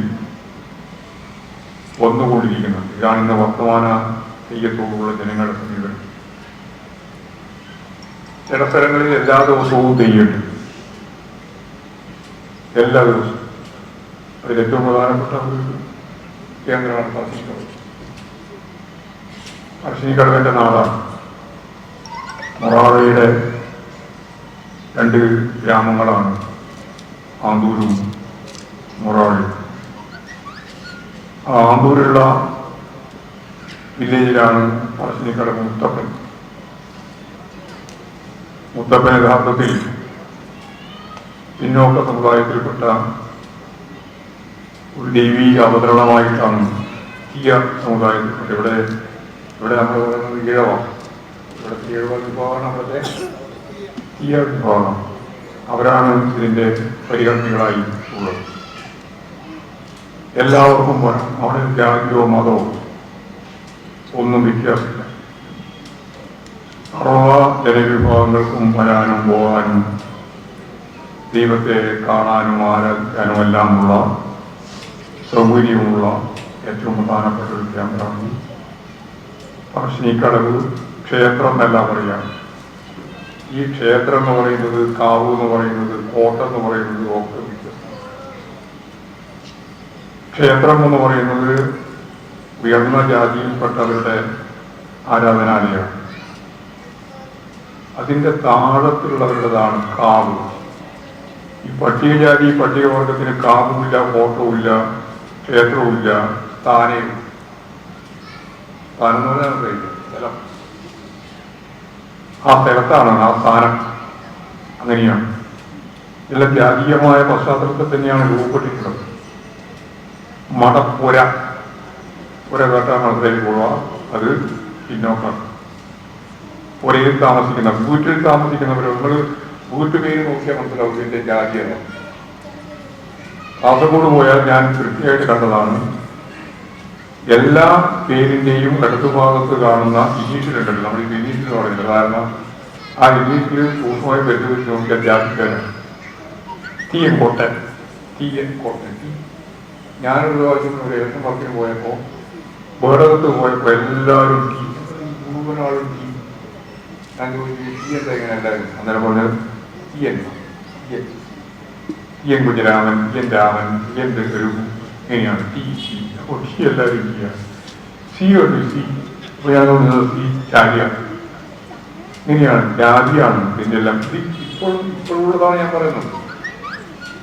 അപ്പൊ ഞാൻ പറഞ്ഞു വന്നത്, ഈ തെയ്യം, തെയ്യാട്ട് ദൈവീകമായ സങ്കല്പത്തോടുകൂടി അനുഷ്ഠ കലയായി കൈകാര്യം ചെയ്യുന്ന മലബാറിന്റെ മാത്രം ഒരു പ്രത്യേകതയാണ്. അസാധ്യമായ സൗന്ദര്യത്തോടുകൂടി ഏറ്റവും ശക്തിയായ കരുത്തോടുകൂടി തെയ്യക്കോലങ്ങൾ അവതരിപ്പിക്കുക. സാധാരണ നിലയിലൊന്നും തെയ്യക്കോലങ്ങൾ അവതരിപ്പിക്കാൻ സാധിക്കില്ല. 101 പ്രാവശ്യം തീയിലേക്ക് ചാടുന്ന ഈച്ചാമന്റെ ഏറ്റവും വീണ് 101 പ്രാവശ്യം ചാടും. അത് കവിഴ്ന്ന് ചാടുകയാണ്. അതായത് ശരീരത്തിൽ ഉറകെട്ടി വലിയ ഉയരത്തിൽ മേലേരി കിട്ടുവാന്ന് പറയും. മേലേരി എന്ന് പറഞ്ഞാൽ ചെമ്പർ ഉൾപ്പെടെയുള്ള മരത്തെ കൊണ്ടുവന്നിട്ട് ഒരു 4 ആള ഉയരത്തിലുള്ള ഒരു അത്രയും ഉയരമുള്ളതാണ് അത്. അതിൽ തീ കൊടുത്തിട്ട് കത്തി കനലാക്കും. ഇത് വൈകുന്നേരം തുടങ്ങുന്നതാണ് പണി. ഓട്ടം ചെയ്യുന്ന സമയത്ത് മേലേരിക്ക് തീ പോകും. എന്നിട്ട് ആ മേലേരി എന്ന് പറയുന്നത് ഇതിന് ചാടാൻ വേണ്ടിയിട്ടുള്ള ഈ കനലാണ്, കനൽ കൂട്ടം. ഒരാളുടെ ഉയരത്തിലുണ്ടാവും ഈ കനൽ. അതിലേക്കാണ് ചാടുക. അത് പറയുന്നില്ല, പരിശീലനം തന്നെയാണ്, വളരെ അസാധ്യമായ ശേഷിയാണ്. അങ്ങനെ 101 പ്രാവശ്യം ചാടി ഉട അഴിച്ചു വെച്ച് ചാടുക. ഞാനിതിനെ കണ്ടിയാണ്. ഉട ഇല്ലാണ്ട് ചാടുക. കയ്യിൽ ഒരു ഇങ്ങനെ തീറ്റുന്ന ഒരു സാധനം ഉണ്ട്, അതിൻ്റെ ആയുധം പോലെ. അത് മാത്രം കുത്തിയിട്ട് ആ തീയിൽ നിന്ന് രക്ഷപ്പെട്ടു കൂടി താഴത്തേക്ക് വരിക. ഇതെല്ലാം ഏറ്റവും ഗൗരവമുള്ള, ഞാനീ പറഞ്ഞ തീയിൽ ചാടുന്ന തീച്ചാമണ്ടിയുടെ ഏറ്റവും പ്രധാനപ്പെട്ട സവിശേഷമായിരിക്കുക. അതുപോലെ ഇവിടെ ചൂണ്ടിക്കാണിച്ച സൗന്ദര്യമുള്ള തീയങ്ങൾ. ഞാനിതിന്റെ ചിത്രങ്ങളിലേക്കൊന്നും പറയാനല്ല, ഇതെല്ലാം കാണണ്ടേ. ഏതായാലും എന്റെ മണ്ഡലത്തിൽ ഞാൻ ഒരു മ്യൂസിയം ഉണ്ടാക്കാൻ ഉദ്ദേശിക്കുന്നു, തെയ്യം മ്യൂസിയം. 2 കൊല്ലം കഴിയുമ്പോൾ നിങ്ങളെല്ലാം ഞാൻ വിളിക്കാം. നിങ്ങൾക്കെല്ലാം എല്ലാ തെയ്യവും കാണാം. തെയ്യം എന്ന് പറഞ്ഞാൽ ചെറിയ തെയ്യമൊന്നുമല്ല അവിടെ ഉള്ളത്. 850 തെയ്യമുണ്ട്. നിങ്ങൾ വിചാരിക്കുന്ന പോലെ ഒരു തെയ്യം, 2 തെയ്യം, 10 തെയ്യമൊന്നുമല്ല.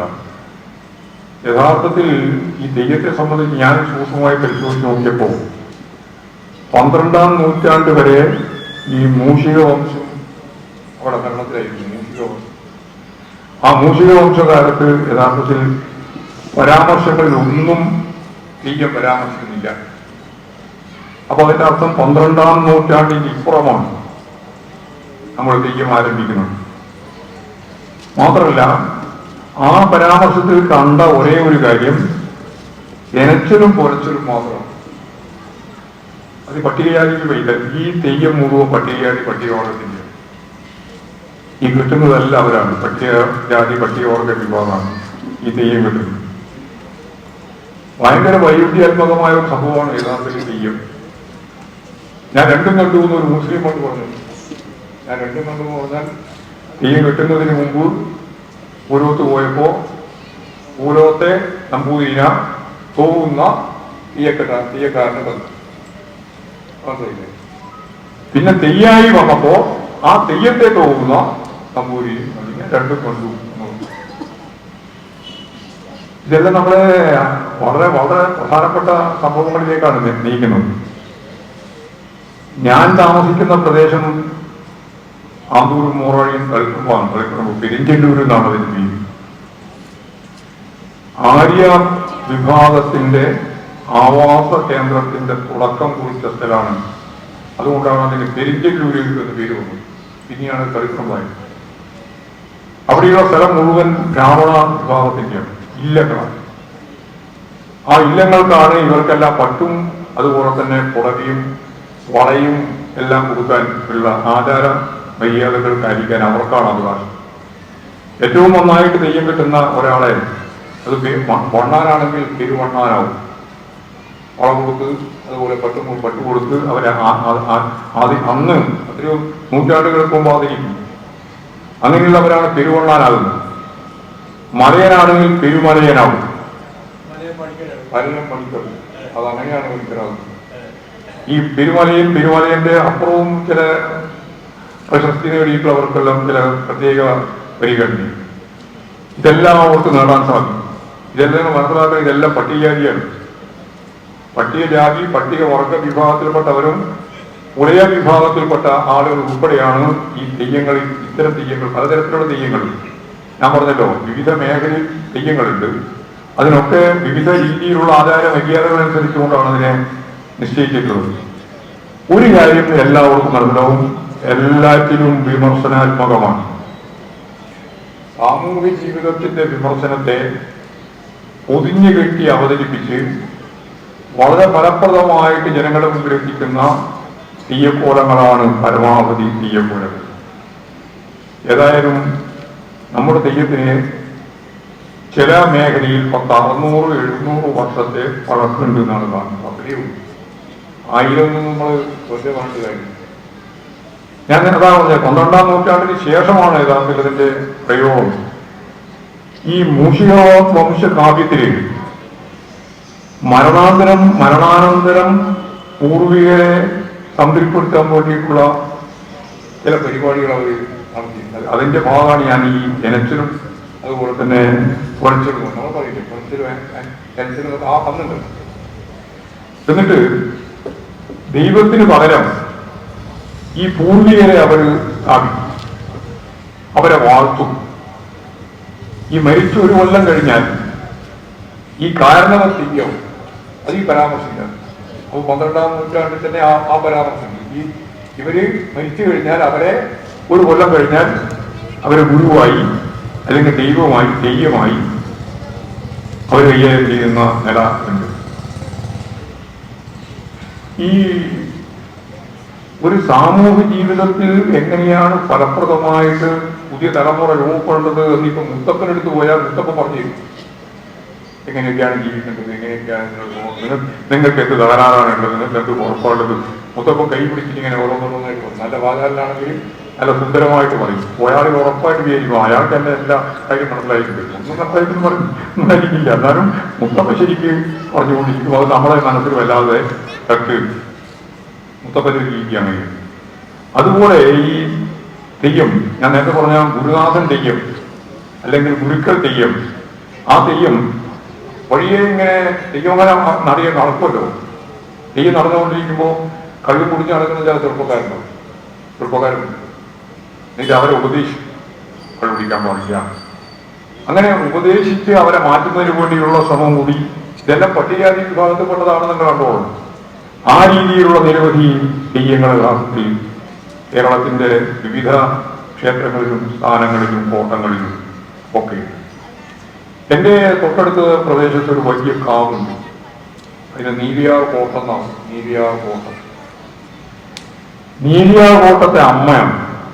അമ്മ സങ്കല്പങ്ങളാണ്. ഇത് യഥാർത്ഥത്തിൽ പൊതുവായി പരിശോധിച്ച് നോക്കിയാൽ ശക്തിയും അതുപോലെ തന്നെ ശിവനും. ശിവനും പാർവതിയാണ്. എല്ലാ ദൈവങ്ങളുടെയും ഒരു ചരിത്രം പരിശോധിച്ച് നോക്കിയാൽ വൈഷ്ണവ വിഭാഗത്തിൽപ്പെട്ടതല്ല, ഏതെങ്കിലും ശിവ വിഭാഗത്തിൽപ്പെട്ടതാണ്. ദൈവങ്ങൾ മുഴുവൻ ആ രീതിയിലുള്ള ഒന്നായിട്ടാണ് കാണുന്നത്. ഈ ഇവിടെ നിങ്ങൾ പറഞ്ഞല്ലോ വയനാട്ട് പുലവൻ അല്ലെ? ഇവിടെ വയനാട്ട് പുലവന്റെ ഉണ്ടല്ലോ. വയനാട്ട് പുലവന്റെ കഥ വളരെ വളരെ വിചിത്രമായ ഒരു കഥയാണ്. അത് പരമശിവനുമായിട്ട് ബന്ധപ്പെട്ട തന്നെയാണ്. പരമശിവനാണ് അതിലെ പ്രധാനപ്പെട്ട. ഈ പരമശിവന്റെ ഒരു പ്രധാനപ്പെട്ട പ്രശ്നം വൈകുന്നേരം ആകുമ്പോഴേക്ക് നല്ല മക്കൾ കഴിവ്.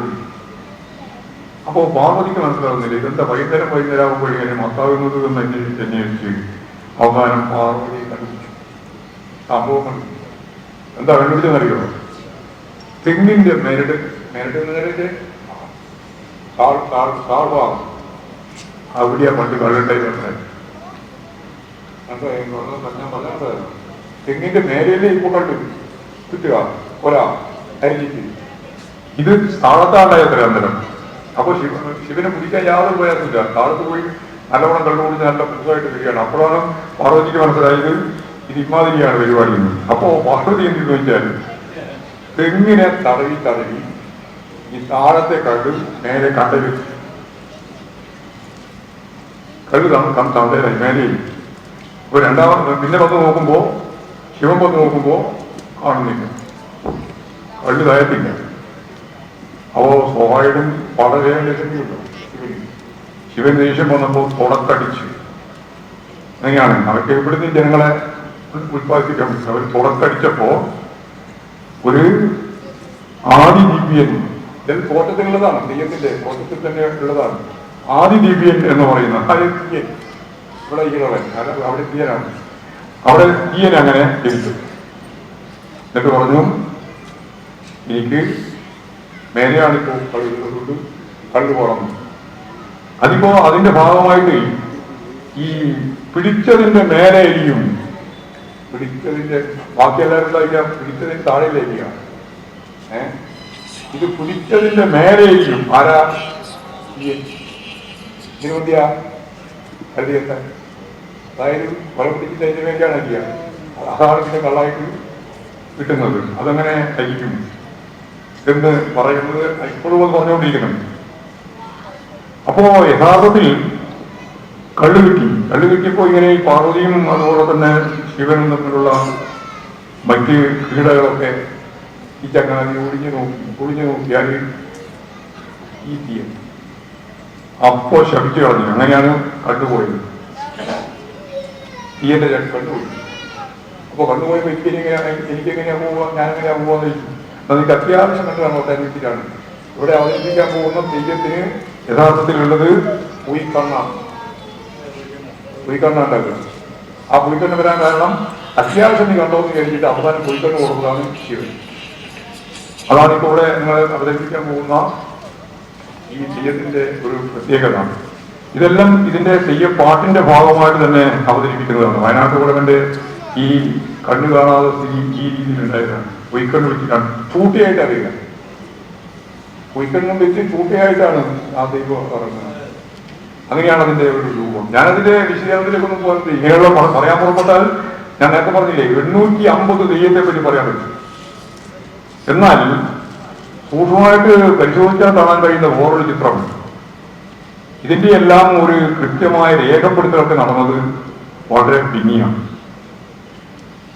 അത് യഥാർത്ഥത്തിൽ നടന്നത് ഒരു മണക്കാടൻ ഗുരുക്കൾ, അതൊക്കെ ഒരു തിരുവണ്ണാൻ ചിറക്കല്ല് രാജാവിന്റെ ഭാഗമായിട്ട് കൊണ്ടുവന്നു. അദ്ദേഹം ഈ തെയ്യങ്ങളെ മുഴുവൻ ചിട്ടപ്പെടുത്താൻ തീരുമാനിച്ചു. ചിറക്കൽ കോവിലത്ത്. അങ്ങനെ ചിറക്കൽ കോവിലത്ത് കൊണ്ടുവന്ന് ഈ മണക്കാടൻ ഗുരുക്കൾ, അതായത് ആ തിരുവണ്ണാൻ തെയ്യങ്ങളെ ചിട്ടപ്പെടുത്തി 35 തെയ്യാണ് ആകെ രൂപപ്പെടുത്തി, 35 എണ്ണം. അങ്ങനെ കൊണ്ട് നോക്കിയപ്പോൾ ഒരു 4 എണ്ണം കൂടി വന്നു. അപ്പൊ പിന്നെ അവര് കൊടുത്തു 1 കുറേ 40, 1 കുറേ 40ആയി. അപ്പോ 39 തെയ്യത്തിന്റെ കൃത്യമായ പട്ടോല തയ്യാറാക്കി. പട്ടോല എന്ന് പറഞ്ഞാൽ ഇതിന്റെ എല്ലാം രേഖ ഓലയിലാണ് രേഖ തയ്യാറാക്കുക. പട്ടോല എന്ന് പറയാം. ആ പട്ടോല തയ്യാറാക്കി. അപ്പോ 18ാം നൂറ്റാണ്ടിന് ശേഷം ഇപ്പോൾ യഥാർത്ഥത്തിൽ 600 വർഷക്കാലമായി ഇത് വളരെ ഫലപ്രദമായ രീതിയിൽ ഈ പട്ടോലൊക്കെ അടിസ്ഥാനപ്പെടുത്തിയിട്ട് തെയ്യങ്ങൾ, അത് ഈ പുതിയ ഭഗവതി എന്ന് പറയുന്നത് എല്ലാത്തിനും ഒരു പ്രധാനപ്പെട്ട വിഭാഗം തീയാണ്. തെയ്യാട്ടം എന്നെല്ലാം പറഞ്ഞാൽ ഒക്കെ തീ വലിയ പന്തങ്ങളാണ്. 4 പന്തം, മേലെ പോലെ കുറെ പന്തം, കണ്ടകർണൻ, ഇങ്ങനെ പുതിയ ഭഗവതി. അങ്ങനെ അത് 14 സൈസ് ഉണ്ട്. 1 2 ഒന്നുമല്ല, 14 സൈസ് പുതിയ ഭഗവതി തന്നെയുണ്ട്. അപ്പൊ ഞാൻ നേരത്തെ പറഞ്ഞത് 39, 40 കുറ 1, അപ്പൊ 39. ആ 39ന്റെ ഓരോന്നെടുത്ത് പരിശോധിച്ച് നോക്കിയാൽ ഓരോന്നിനും 10, 14, 15 ഉപവിഭാഗങ്ങളുണ്ട്. അത് നമുക്ക് കാണാൻ കഴിയും. അപ്പൊ ഇതില് വാരി തെയ്യമുണ്ട്. വാരി നമ്മുടെ ആരാധിക്കുന്ന വാരി തന്നെ ഇവിടെ ചോദിച്ചപ്പോൾ നേരത്തെ പറഞ്ഞ പോലെ തന്നെ ചോദിക്കുന്നുണ്ട്. ഈ ശ്രീരാമനോട് ചോദിക്കുന്നുണ്ട് വാരിയെ നേരിട്ട് കൊല്ലാൻ പറ്റില്ലല്ലോ. പിന്നെ എങ്ങനെയാ വന്നത്? എല്ലാവർക്കും അറിയാം രാമാണ് ഇല്ലേ? എങ്ങനെയാ വന്നത്? ഒടുങ്ങിയിട്ടാണ്. എന്നിട്ട് ഭാര്യ ചോദിക്കുന്നുണ്ട്, ആ തെയ്യത്തിന്റെ തോന്നൽ ചോദിക്കുന്നുണ്ട്, ശ്രീരാമൻ എന്തിനാണ് എന്നെ ഒളിഞ്ഞു പോകുന്നത്? നേരിട്ട് വരായിരുന്നല്ലോ എന്ന് പറഞ്ഞാൽ വേറെ കൊല്ലാൻ പറ്റില്ല. അപ്പൊ എന്നെ കൊല്ലാൻ ശ്രീരാമൻ സാധിക്കുമായിരുന്നില്ല. പക്ഷെ എന്നെ ഒളിഞ്ഞിട്ടാണ് പോകുന്നത് എന്ന് ഭാര്യ തെയ്യത്തിന്റെ തോറ്റത്തിൽ കൃത്യമായിട്ട് പറയുന്നു. പിന്നെ വസൂരമാല. ഇതിന്റെ ഒരു വേറൊരു പ്രധാനപ്പെട്ട കാര്യം, എല്ലാം രോഗവുമായിട്ട് ബന്ധപ്പെട്ടതാണ്. രോഗചികിത്സ എല്ലാം രക്ഷിക്കും എന്നുള്ളതാണ്. അപ്പൊ വസൂരിയൊക്കെ വന്ന സന്ദർഭത്തിലാണ് പല ദൈവങ്ങളും ആ വസൂരി സംഹാരം അതിന്റെ മൂർത്തിയായിട്ട് വന്ന സ്ഥിതി ഉണ്ടായത്. അത് ഈ കണ്ടകർണം എന്നെല്ലാം പറയുന്നത് അസാധ്യമായൊരു തെയ്യാണ്. അടിമുടി പന്തങ്ങളാണ്. അതുപോലെ തന്നെയാണ് ഈ പറഞ്ഞ ചിറമ്പ, വസൂരിമാല, ഇങ്ങനെയുള്ള ഒരുപാട് തെയ്യങ്ങൾ. ഇതിന്റെ ഒപ്പം തന്നെ നമുക്ക് ഒരുപാട് കഥകളുള്ള തെയ്യങ്ങളുണ്ട്. ഞാനതൊന്നും ഇപ്പോൾ വിശദീകരിക്കാൻ സമയമില്ല എന്നുള്ളതുകൊണ്ട് ഞാൻ വിശദീകരിക്കാൻ പുറപ്പെടുന്നില്ല. ഏതായാലും നിങ്ങൾക്ക് സാമാന്യ ധാരണ ഉണ്ടാക്കാൻ വേണ്ടി ഞാൻ പറഞ്ഞത് മാത്രമേ ഉള്ളൂ. 40-41 കുറവായിട്ടാണ് പട്ടോല തയ്യാറാക്കിയതെങ്കിലും ഇതിനെല്ലാം അവാന്തര വിഭാഗങ്ങളുമായി ബന്ധപ്പെട്ട് ഒരു 850 തെയ്യങ്ങളെങ്കിലും മലബാറിന്റെ വിവിധ മേഖലയിൽ കെട്ടിയാടിച്ച് ജനങ്ങളെ ആകർഷിച്ച് വളരെ തീവ്രമായ രീതിയിലുള്ള പരിശീലനത്തോടെ കൈകാര്യം ചെയ്യുന്ന ഒരു അസാധ്യമായ കലാരൂപം തന്നെയാണ്. അനുഷ്ഠാന കലയാണ്. കല മാത്രമേ പൂർണ്ണമാവില്ല. അനുഷ്ഠാന കലയായിട്ടാണ് യഥാർത്ഥത്തിൽ തെയ്യത്തെ കാണുന്നത്. അപ്പോൾ ഈ തെയ്യം സംസ്കാരത്തിന്റെ ഭാഗമാണ്. ഇനി ഞാൻ പറയാൻ പോകുന്നത് ഇതുമായി ബന്ധപ്പെട്ട മറ്റു കാര്യങ്ങളാണ്. ഒരു ജനതയുടെ സാംസ്കാരിക അവബോധത്തിൽ നിന്ന് മാത്രമേ ഇങ്ങനെയുള്ള വിത്തുകളും അതിനടിസ്ഥാനപ്പെടുത്തിയുള്ള സങ്കല്പങ്ങളും അതിനടിസ്ഥാനപ്പെടുത്തിയുള്ള ജീവിത രീതികളും ഉയർന്നു വരും. ഓണസങ്കല്പം അതാണ്. ഓണസങ്കല്പത്തെ ശരിയായി ചരിത്രപരമായിട്ട് നമ്മൾ പിൻപറ്റി നോക്കിയാൽ അതിൽ സാഹോദര്യത്തിന്റെയും സൗഹൃദത്തിന്റെയും സമത്വത്തിന്റെയും അസാധ്യമായ ഒരാശയം നൂറ്റാണ്ടുകൾക്ക് മുമ്പ് കേരളത്തിലുണ്ടായിരുന്നു എന്ന് കാണാൻ കഴിയും. കേരളത്തിൽ ഒരുപാട് പ്രത്യേകതയുണ്ട്. ഇങ്ങനെയുള്ള ആശയങ്ങളൊക്കെ വളരെ ഫലപ്രദമായിട്ട് കൊണ്ടാടപ്പെട്ട ഒരു സാംസ്കാരിക അവബോധമുള്ള ജനതയാണ് കേരളത്തിലുള്ളത്. ഇത് മലബാറിലായതുപോലെ തിരുവിതാംകൂറിലായതുപോലെ അതുപോലെ തന്നെ തിരുവച്ചി ഉൾപ്പെടെയുള്ള മേഖലയിലൊക്കെ പരിശോധിച്ച് നമുക്ക് ഇതെല്ലാം കാണാൻ കഴിയും. അപ്പോൾ നമുക്കിതിൽ കാണേണ്ട ഒരു പ്രധാനപ്പെട്ട കാര്യം, ഇതിലെല്ലാം ഉറച്ചു നിന്ന ഒരു കാര്യം സമത്വ ഭാവന തന്നെയാണ്. ഐക്യം ഉൾപ്പെടെയുള്ള തെറ്റായ പ്രവണതയ്ക്കെതിരായ മനുഷ്യന്റെ ആവേശകരമായ ഉയർത്തെഴുന്നേൽപ്പ്. നിരവധി കഥാപാത്രങ്ങളെ അങ്ങനെയാണ് അവസാനിപ്പിച്ചിട്ടുള്ളത്. അല്ലെങ്കിൽ അതിന്റെ പോരാട്ടത്തിന്റെ ഭാഗമായിട്ട് രക്തസാക്ഷികളായ ആളുകളാണ് ഉയർത്തെഴുന്നേറ്റ് ഈ ദൈവങ്ങളായിട്ടും അമ്മമാരായിട്ടും വന്നത്. ഇങ്ങനെ സാമൂഹ്യ ജീവിതത്തിന്റെ വിവിധ തുറകളിൽ മനുഷ്യനെ പുതിയ രീതിയിലേക്ക് രൂപപ്പെടുത്താൻ വേണ്ടി നടത്തിയിട്ടുള്ള ശ്രമങ്ങളിൽ ഈ തെയ്യങ്ങൾക്കും തെയ്യക്കോലങ്ങൾക്കും അതിന്റെ ഏറ്റവും പ്രധാനപ്പെട്ട ഈ പാടി ഒപ്പിക്കുന്ന അതിന്റെ തോറ്റപ്പാട്ടിനുമൊക്കെ വലിയ അർത്ഥവും അർത്ഥസരവുമുണ്ട്. അതെല്ലാം നിങ്ങളിപ്പോൾ നാളെ കുറെ കാര്യം കാണാൻ പോവാണ്. കണ്ടതുകൊണ്ട് തെയ്യായി എന്ന് നിങ്ങൾ ധരിക്കണ്ട. അതാണ് ഞാൻ പറഞ്ഞത്, ഏറ്റവും ചുരുങ്ങിയത് 850 തെയ്യങ്ങളെങ്കിലും മലബാറിന്റെ വിവിധ മേഖലയിൽ നമ്മൾ ഉണ്ട്. അതിന്റെ എല്ലാം ഒരു മ്യൂസിയം ഞാൻ തളിപ്പ മണ്ഡലത്തിന്റെ ഭാഗമായിട്ട് 1/2 ഏക്കർ സ്ഥലത്ത് ഉണ്ടാക്കാൻ വേണ്ടിയിട്ട് അതിന്റെ ഒരു പദ്ധതി ഇന്ന് ആസൂത്രണം ചെയ്തിട്ടാണ് ഞാൻ ഇങ്ങോട്ട് വന്നിട്ടുള്ളത്. അപ്പോ സ്വാഭാവികമായിട്ട് അവിടെ വന്നാൽ നിങ്ങൾക്ക് എല്ലാ തെയ്യത്തിന്റെയും രൂപം ഏതൊക്കെയാണ്, ഈ പറയുന്ന ഓരോന്നും എങ്ങനെയൊക്കെയാണ് എന്നതിനെ പറ്റി എല്ലാം കൃത്യമായിട്ട് മനസ്സിലാക്കാൻ അതിന്റെ പശ്ചാത്തല സൗകര്യം കൂടി ഒരുക്കി രൂപപ്പെടുത്തണമെന്നാണ് ഞാൻ ഇപ്പോൾ ആലോചിക്കുന്നത്. ഇപ്പോഴും തന്നെ കടന്നപ്പള്ളി രാമേന്ദ്രന്റെ വീടിന്റെ അടുത്ത് ഒന്നുണ്ട്, ഒരു മ്യൂസിയം ഉണ്ട്, തെയ്യം മ്യൂസിയം ഉണ്ട്. അവിടെ പോയാൽ ഒരുപാട് കാര്യങ്ങൾ കാണാൻ സാധിക്കും. അപ്പൊ ഞാൻ പറഞ്ഞു വന്നത് ഇത്രയേ ഉള്ളൂ. പുരാണങ്ങളായാലും ഇതിഹാസങ്ങളായാലും മനുഷ്യ സമൂഹത്തിന്റെ വളർച്ചയ്ക്കുതകുന്നതെന്തോ അതെല്ലാം വരും സമൂഹത്തിന്റെ വീടുവെപ്പായി നമ്മൾ അംഗീകരിക്കണം. എന്നാൽ മനുഷ്യ സമൂഹത്തിന്റെ വളർച്ചയെയും വികാസത്തെയും ഒന്നിനും പറ്റാത്ത രീതിയിൽ കാണുന്ന ഏത് പുരാണമായാലും പൈതൃകമായാലും നമുക്ക് അംഗീകരിക്കാൻ പറ്റില്ല. ഇതായിരിക്കണം ഏറ്റവും പ്രധാനപ്പെട്ട കാഴ്ചപ്പാട്. മനുഷ്യ സമൂഹത്തിന്റെ വളർച്ചക്കുതകുന്ന ഒന്നിനെയും നിഷേധിക്കാൻ പാടില്ല. മനുഷ്യ സമൂഹത്തിന്റെ വളർച്ചക്കുതകാത ഒന്നിനെയും പ്രോത്സാഹിപ്പിക്കാനും പാടില്ല, അത് ഏതായാലും. എന്നാൽ ഒന്നിനെയും നശിപ്പിക്കരുത്. എല്ലാം വിജ്ഞാന ഭണ്ഡാരത്തിലെ വരും തലമുറക്ക് പഠിക്കാനുള്ള ഏറ്റവും പ്രധാനപ്പെട്ട ഇന്ധനമായിട്ട് നിൽക്കണം. പുരാണങ്ങളെ പറ്റിയുള്ള പല അഭിപ്രായങ്ങളും പലരും പറയാറുണ്ട്. അതുകൊണ്ടാണ് എങ്ങനെ പറയുന്നത്, കമ്മ്യൂണിസ്റ്റുകാരെ സംബന്ധിച്ചിടത്തോളം തെറ്റായ ധാരണകളാണ് പലർക്കും വെച്ചു പുറത്തുന്നത്. അതുകൊണ്ടാണ് ഞാൻ ഉറപ്പിച്ചു പറയുന്നത്, ഒന്നും കത്തിക്കാനുള്ളതല്ല, ഒന്നും നശിപ്പിക്കാനുള്ളതല്ല. പൗരാണികവും അതുപോലെ തന്നെ വളരെ ചരിത്രപരവുമായിട്ടുള്ള നിരവധി കാര്യങ്ങളിൽ നിന്ന് നമ്മുടെ സമൂഹത്തിന് മുന്നോട്ടേക്ക് പോകാനും അത്താണിയായി പ്രവർത്തിക്കുന്ന നിരവധിയായ വിത്തുകളും നിലപാടുകളുമുണ്ട്.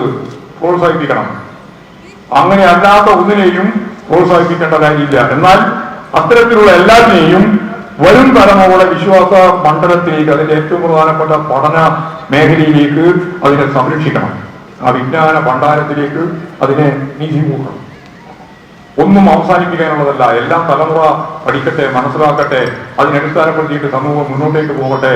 അങ്ങനെ മുന്നോട്ടേക്ക് പോകുന്നതിന്റെ ഭാഗമായി നമ്മളിവിടെ ഇപ്പോൾ ചർച്ച ചെയ്തുകൊണ്ടിരിക്കുന്ന ഈ തെയ്യക്കോലങ്ങളെ സംബന്ധിച്ചും തെയ്യത്തിന്റെ ആന്തരിക ഘടന, അത് ഞാൻ ഉറപ്പായിട്ട് പറയാം, ദ്രാവിഡ ആര്യ സങ്കര രൂപം. ഏതെങ്കിലും ഒന്ന് മാത്രമല്ല, അതിന്റെ ഓരോ ഡെവലപ്മെന്റ്സും സൂക്ഷ്മമായി പരിശോധിച്ച് നോക്കി രണ്ടും ചേർന്നതാണ്. സംഘർഷം മാത്രമല്ല ഉള്ളത്, അവർ തമ്മിലുള്ള ഐക്യം ഉണ്ടായിരുന്നു. ഈ ഐക്യത്തിന്റെ ഭാഗമായിട്ട് രൂപപ്പെട്ടതാണ്, അങ്ങനെ അനുസരിച്ച് മാറിയതാണ് പല തെയ്യക്കോലങ്ങളുടെയും ഐതിഹ്യങ്ങൾ. അപ്പോ ആര്യ ദ്രാവിഡ സങ്കര സംസ്കാരവുമായിട്ട് ബന്ധപ്പെട്ട് രൂപപ്പെട്ടു വന്ന തെയ്യത്തെ സംബന്ധിച്ചും തെയ്യ സങ്കല്പങ്ങളെ സംബന്ധിച്ചും അതിന്റെ തോറ്റങ്ങളെ സംബന്ധിച്ചും ഒക്കെ സൂക്ഷ്മമായിട്ട് പരിശോധിച്ച് നോക്കിയാൽ അത് പാവപ്പെട്ട മനുഷ്യന്റെ ജീവിതത്തിൽ അതിന്റെ ഏറ്റവും പ്രധാനപ്പെട്ട പ്രതീകങ്ങളായിട്ട് സ്വന്തം ജീവിതം തന്നെ സമർപ്പിക്കേണ്ടി വന്ന നിരവധി കഥാപാത്രങ്ങളാണ് പിന്നീട് മൺമറഞ്ഞ് ദൈവത്തിന്റെ ഭാഗമായിട്ട് ജനങ്ങളുടെ മുമ്പിൽ അവതരിപ്പിക്കപ്പെട്ടിട്ടുള്ള തെയ്യക്കോലങ്ങളിൽ മഹാഭൂരിപക്ഷം. ആ അർത്ഥത്തിൽ നമുക്കതിനെ മനസ്സിലാക്കാനും പഠിക്കാനും സാധിക്കേണ്ടതുണ്ട് എന്ന് മാത്രം ചൂണ്ടിക്കാണിച്ചുകൊണ്ട് ഇങ്ങനെ ഒരു പരിപാടിക്ക് എന്നെ ക്ഷണിച്ച അതിൽ ഏറ്റവും പ്രധാനമായിട്ട് നിർബന്ധപൂർവ്വം എന്നോട് ഈ കാര്യം പറഞ്ഞിട്ടുള്ളത്, നിങ്ങളിവിടെ സ്വാഗതം പറഞ്ഞിട്ടുള്ള ഞാൻ നിങ്ങളെ പ്രത്യേകിച്ച് പരിചയപ്പെടുത്തേണ്ട കാര്യമില്ല. ഡോക്ടർ ശ്രീവത്സൻ നമ്പൂതിരി പാട്ടാണ്. ശ്രീവത്സൻ നമ്പൂതിരി ഞാനുമായിട്ട് ഒരുപാട് കാലത്തെ ബന്ധമുണ്ട്. ഇമാതിരിയുള്ള പരിപാടികളെല്ലാം എന്നെ ക്ഷണിച്ചുകൊണ്ടിരിക്കുന്നുണ്ട്. ക്ഷണിച്ചുകൊണ്ടിരിക്കുമ്പോൾ സ്വാഭാവികമായിട്ട് എനിക്ക് പറയാനുള്ള കാര്യമാണ് ഞാൻ പറഞ്ഞുകൊണ്ടിരിക്കുന്നത്. ആ പറയുന്നതൊന്നും ഒരു വിശ്വാസിക്കെതിരായിട്ടുള്ള ഒരു കാര്യമല്ല എന്ന് എനിക്ക് നന്നായിട്ട് അറിയാം. ഒരു വിശ്വാസിയെ എതിർക്കേണ്ട കാര്യമില്ല. വിശ്വാസന്തോ വാചാപനങ്ങളുടെ ധാരണയെ പറയാൻ പോയി ഒരു കുഴപ്പമില്ല. വിശ്വാസം ഈ സമൂഹത്തിലെ മഹാഭൂരിപക്ഷം വരുന്ന ജനങ്ങൾക്ക് ഉള്ളതാണ്. ആ വിശ്വാസത്തിന്റെ രീതിയിൽ തന്നെ തുടർന്ന് മുന്നോട്ടേക്ക് പോകുന്നതിൽ യാതൊരു കുഴപ്പമില്ല. വർഗീയതയാണ് ഇനി അപകടത്തിലേക്ക് വരുത്തുക. അത് ന്യൂനപക്ഷ വർഗീയതയായാലും ഭൂരിപക്ഷ വർഗീയതയായാലും വർഗീയത അപകടമാണ്. വർഗീയവാദിക്ക് യഥാർത്ഥത്തിൽ വിശ്വാസത്തെക്കാൾ ഉപരി അവരുടെ രാഷ്ട്രീയ പ്രാധാന്യം. അത് നിങ്ങൾക്ക് എല്ലാവർക്കും അറിയാം. രാഷ്ട്രീയത്തിലേക്ക് കടക്കുമ്പോൾ മാത്രമേ മതവും ജാതിയും വിശ്വാസവും എല്ലാം രാഷ്ട്രീയത്തിലേക്ക് കടക്കുമ്പോഴേ വർഗീയതയുണ്ടാവും. സാധാരണ വിശ്വാസ ഒരു വിശ്വാസിയും വർഗീയവാദിയല്ല. അത് വളരെ വ്യക്തതയോടുകൂടി മനസ്സിലാക്കുന്ന ഒരാളാണ് ഞാൻ. അപ്പോൾ ഈ സമൂഹം അഭിമുഖീകരിക്കുന്ന വിവിധങ്ങളായ പ്രശ്നങ്ങളിൽ വിശ്വാസികളെ കൂടി മുഖവിലക്കെടുത്തുകൊണ്ട് മനുഷ്യ സമൂഹം ആർജിക്കുന്ന നേട്ടങ്ങളെയും അവർ അഭിമുഖീകരിക്കുന്ന പ്രശ്നങ്ങളെയും ഒറ്റക്കെട്ടായിട്ട് മുന്നോട്ടേക്ക് നീങ്ങി നമുക്കതിനെല്ലാം പ്രതിരോധിക്കുന്നതിന് വേണ്ടിയുള്ള ശേഷി വിശ്വാസികളെ ചേർത്ത് കൊണ്ടുപോകണം നമുക്ക് മുന്നോട്ടേക്ക് പോകാൻ എന്ന കാര്യത്തിൽ ഒരു സംശയവും എനിക്കില്ല. ആ നിലയിൽ നമുക്ക് വിശ്വാസികളെ കൂടി മുഖവിലക്കെടുത്ത് സമൂഹത്തെ മുന്നോട്ടേക്ക് നയിക്കാനുള്ള പ്രക്രിയയിൽ നമുക്ക് മുന്നോട്ടേക്ക് പോകാനാവണം എന്നത് തന്നെയാണ്. ഇത് ഞാൻ പറയുന്ന വ്യക്തിപരമായ പ്രശ്നമാണ്, നിങ്ങൾ ഇരിക്കേണ്ട. ഇതാണ് വാസ്തവം. തെരഞ്ഞെടുപ്പുള്ള CPM നേതാവിന്റെ ശക്തമായ നിരീക്ഷണങ്ങളും അഭിപ്രായങ്ങളുമാണ് ഗോവിന്ദൻ മാഷ് ഇവിടെ കാഴ്ചവെച്ചത്. അദ്ദേഹത്തിന് നന്ദി പറയുന്നു. ഇനി പ്രസംഗിക്കാനുള്ളത് ശ്രീ കരമന ജയൻ അവർകൾ മാത്രമാണ്. അദ്ദേഹത്തിന്റെ പ്രസംഗത്തിന് ശേഷം ആദരവ് കൂടി കഴിഞ്ഞാൽ ഈ ചടങ്ങ് വളരെ ഹ്രസ്വമായിട്ട് ഇവിടെ അവസാനിക്കുന്നതാണ്. ശ്രീ കരമന ജയനെ ആദരവോട് ക്ഷണിക്കുന്നു.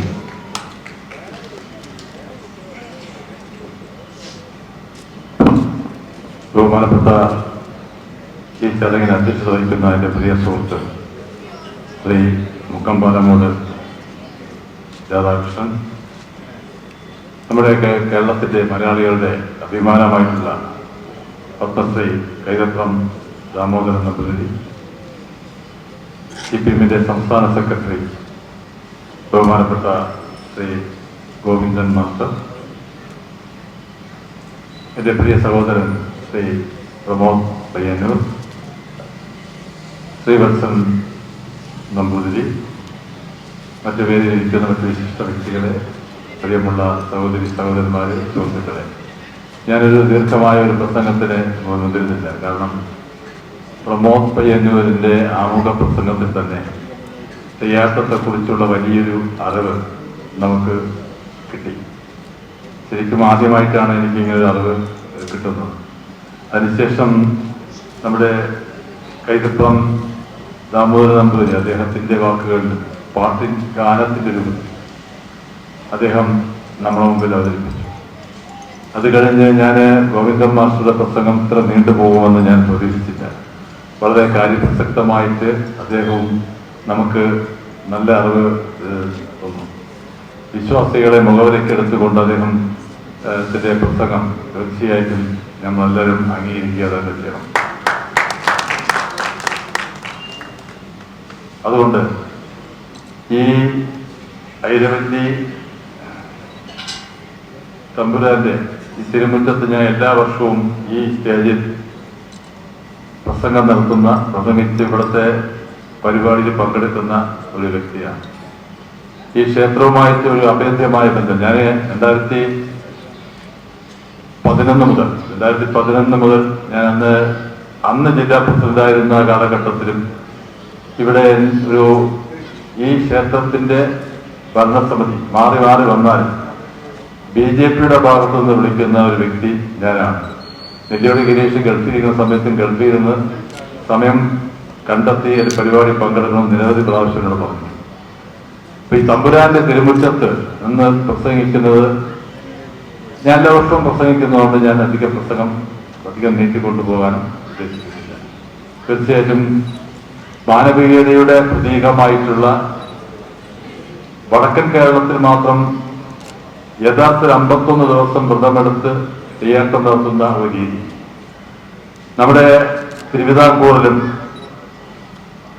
ഇത് തുടങ്ങാൻ പോകുന്നു എന്ന് പറയുമ്പോൾ, അതും നമ്മുടെ നാട്ടിൽ അർജുനന്റെ പ്രതിഷ്ഠയുള്ള തെക്കൻ തിരുവിതാംകൂറിന്റെ ഏകക്ഷേത്രമായിട്ടുള്ള നമ്മുടെ ഈ ക്ഷേത്രത്തിൽ ഇറക്കാൻ പോകുന്നു പറയുമ്പോൾ, പുതിയൊരു തുടക്കം കുറിക്കുമ്പോൾ, ഈ ക്ഷേത്രത്തിന്റെ പ്രദേശത്തെ കരിമം ഭാഗത്തോ മധുപ്പാലത്തിലെ ജനങ്ങൾക്ക് മാത്രമല്ല, ശ്രീ പത്മനാഭസ്വാമി ക്ഷേത്രം സ്ഥിതി ചെയ്യുന്ന തിരുവിതാംകൂറിന്റെ പത്മനാഭസ്വാമി ക്ഷേത്രത്തിന്റെ പത്മനാഭസ്വാമിയുടെ, നമ്മുടെയൊക്കെ ലോകനാഥനായിട്ടുള്ള ശ്രീ പത്മനാഭസ്വാമിയുടെ ഈ തിരുമുറ്റമായിട്ടുള്ള അനന്തപുരിയിൽ അത് തുടക്കം കുറിക്കാൻ പോകുന്നു എന്ന് പറയുമ്പോൾ ഗോതീർത്ഥം ട്രസ്റ്റിന് അതിന് എല്ലാവിധ അഭിനന്ദനങ്ങളും ഞാൻ അർപ്പിക്കുന്നു.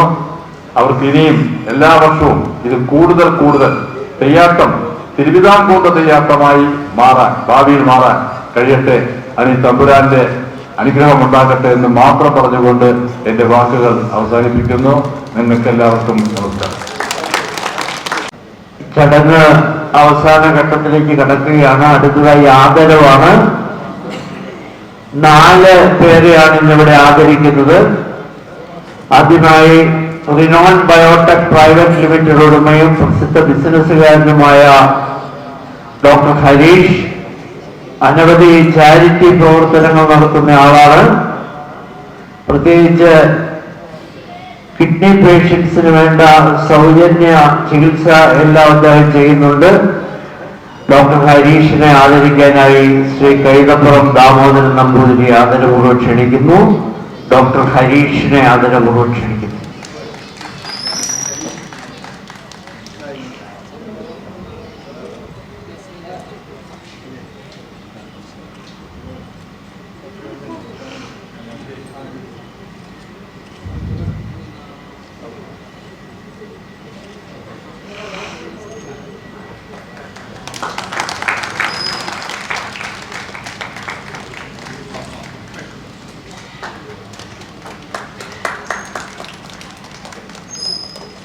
ശ്രീ GM മഹേഷ് ആധ്യാത്മിക പ്രഭാഷണങ്ങളും സാംസ്കാരിക ആധ്യാത്മിക വിഷയങ്ങളിൽ പ്രബന്ധങ്ങളും അവതരിപ്പിച്ചിട്ടുള്ള അദ്ദേഹം തപസ്യയുടെ ചുമതല വഹിക്കുന്ന ആളാണ്. അദ്ദേഹത്തെ ആദരിക്കുന്നതിനായി ശ്രീ കൈതപ്പുറം ദാമോദരൻ നമ്പൂതിരിയെ ആദരപൂർവ്വം ക്ഷണിക്കുന്നു.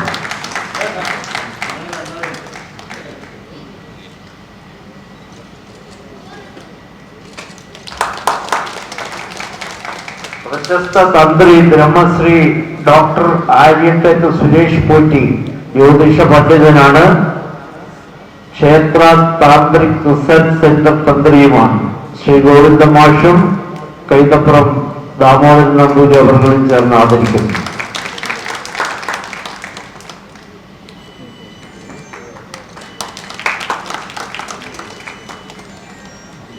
SP ഗ്രൂപ്പിന്റെ MD-യും അഭിഭാഷകനും സാമൂഹ്യ പ്രവർത്തകനുമായ ശ്രീ സതീഷ് AR-നെ പത്മശ്രീ കൈതപ്പുറം ദാമോദരൻ നമ്പൂതിരിയും ശ്രീ MV ഗോവിന്ദ മാഷും ചേർന്ന് ആദരിക്കുന്നു.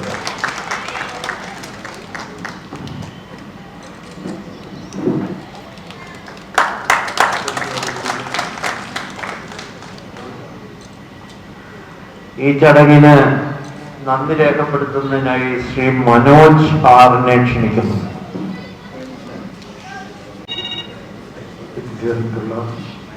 എല്ലാ തെയ്യാട്ട മഹോത്സവം കലാകാരന്മാർക്കും ഗോതീർത്ഥം ട്രസ്റ്റിനും ഈ സാംസ്കാരിക പരിപാടിയിൽ വിജയിപ്പിക്കാനെത്തിയ എല്ലാ ഭക്തജനങ്ങൾക്കും എന്റെ പേരിലും ആയിരവല്ലി തമ്പുരാൻ ക്ഷേത്രത്തിന്റെ പേരിലും നന്ദി ലഭിക്കുന്നു. ഈ ചടങ്ങ് ഇവിടെ അവസാനിക്കുന്നു. എല്ലാ വിശിഷ്ട അതിഥികൾക്കും ഒരിക്കൽ കൂടി നന്ദി രേഖപ്പെടുത്തുന്നു.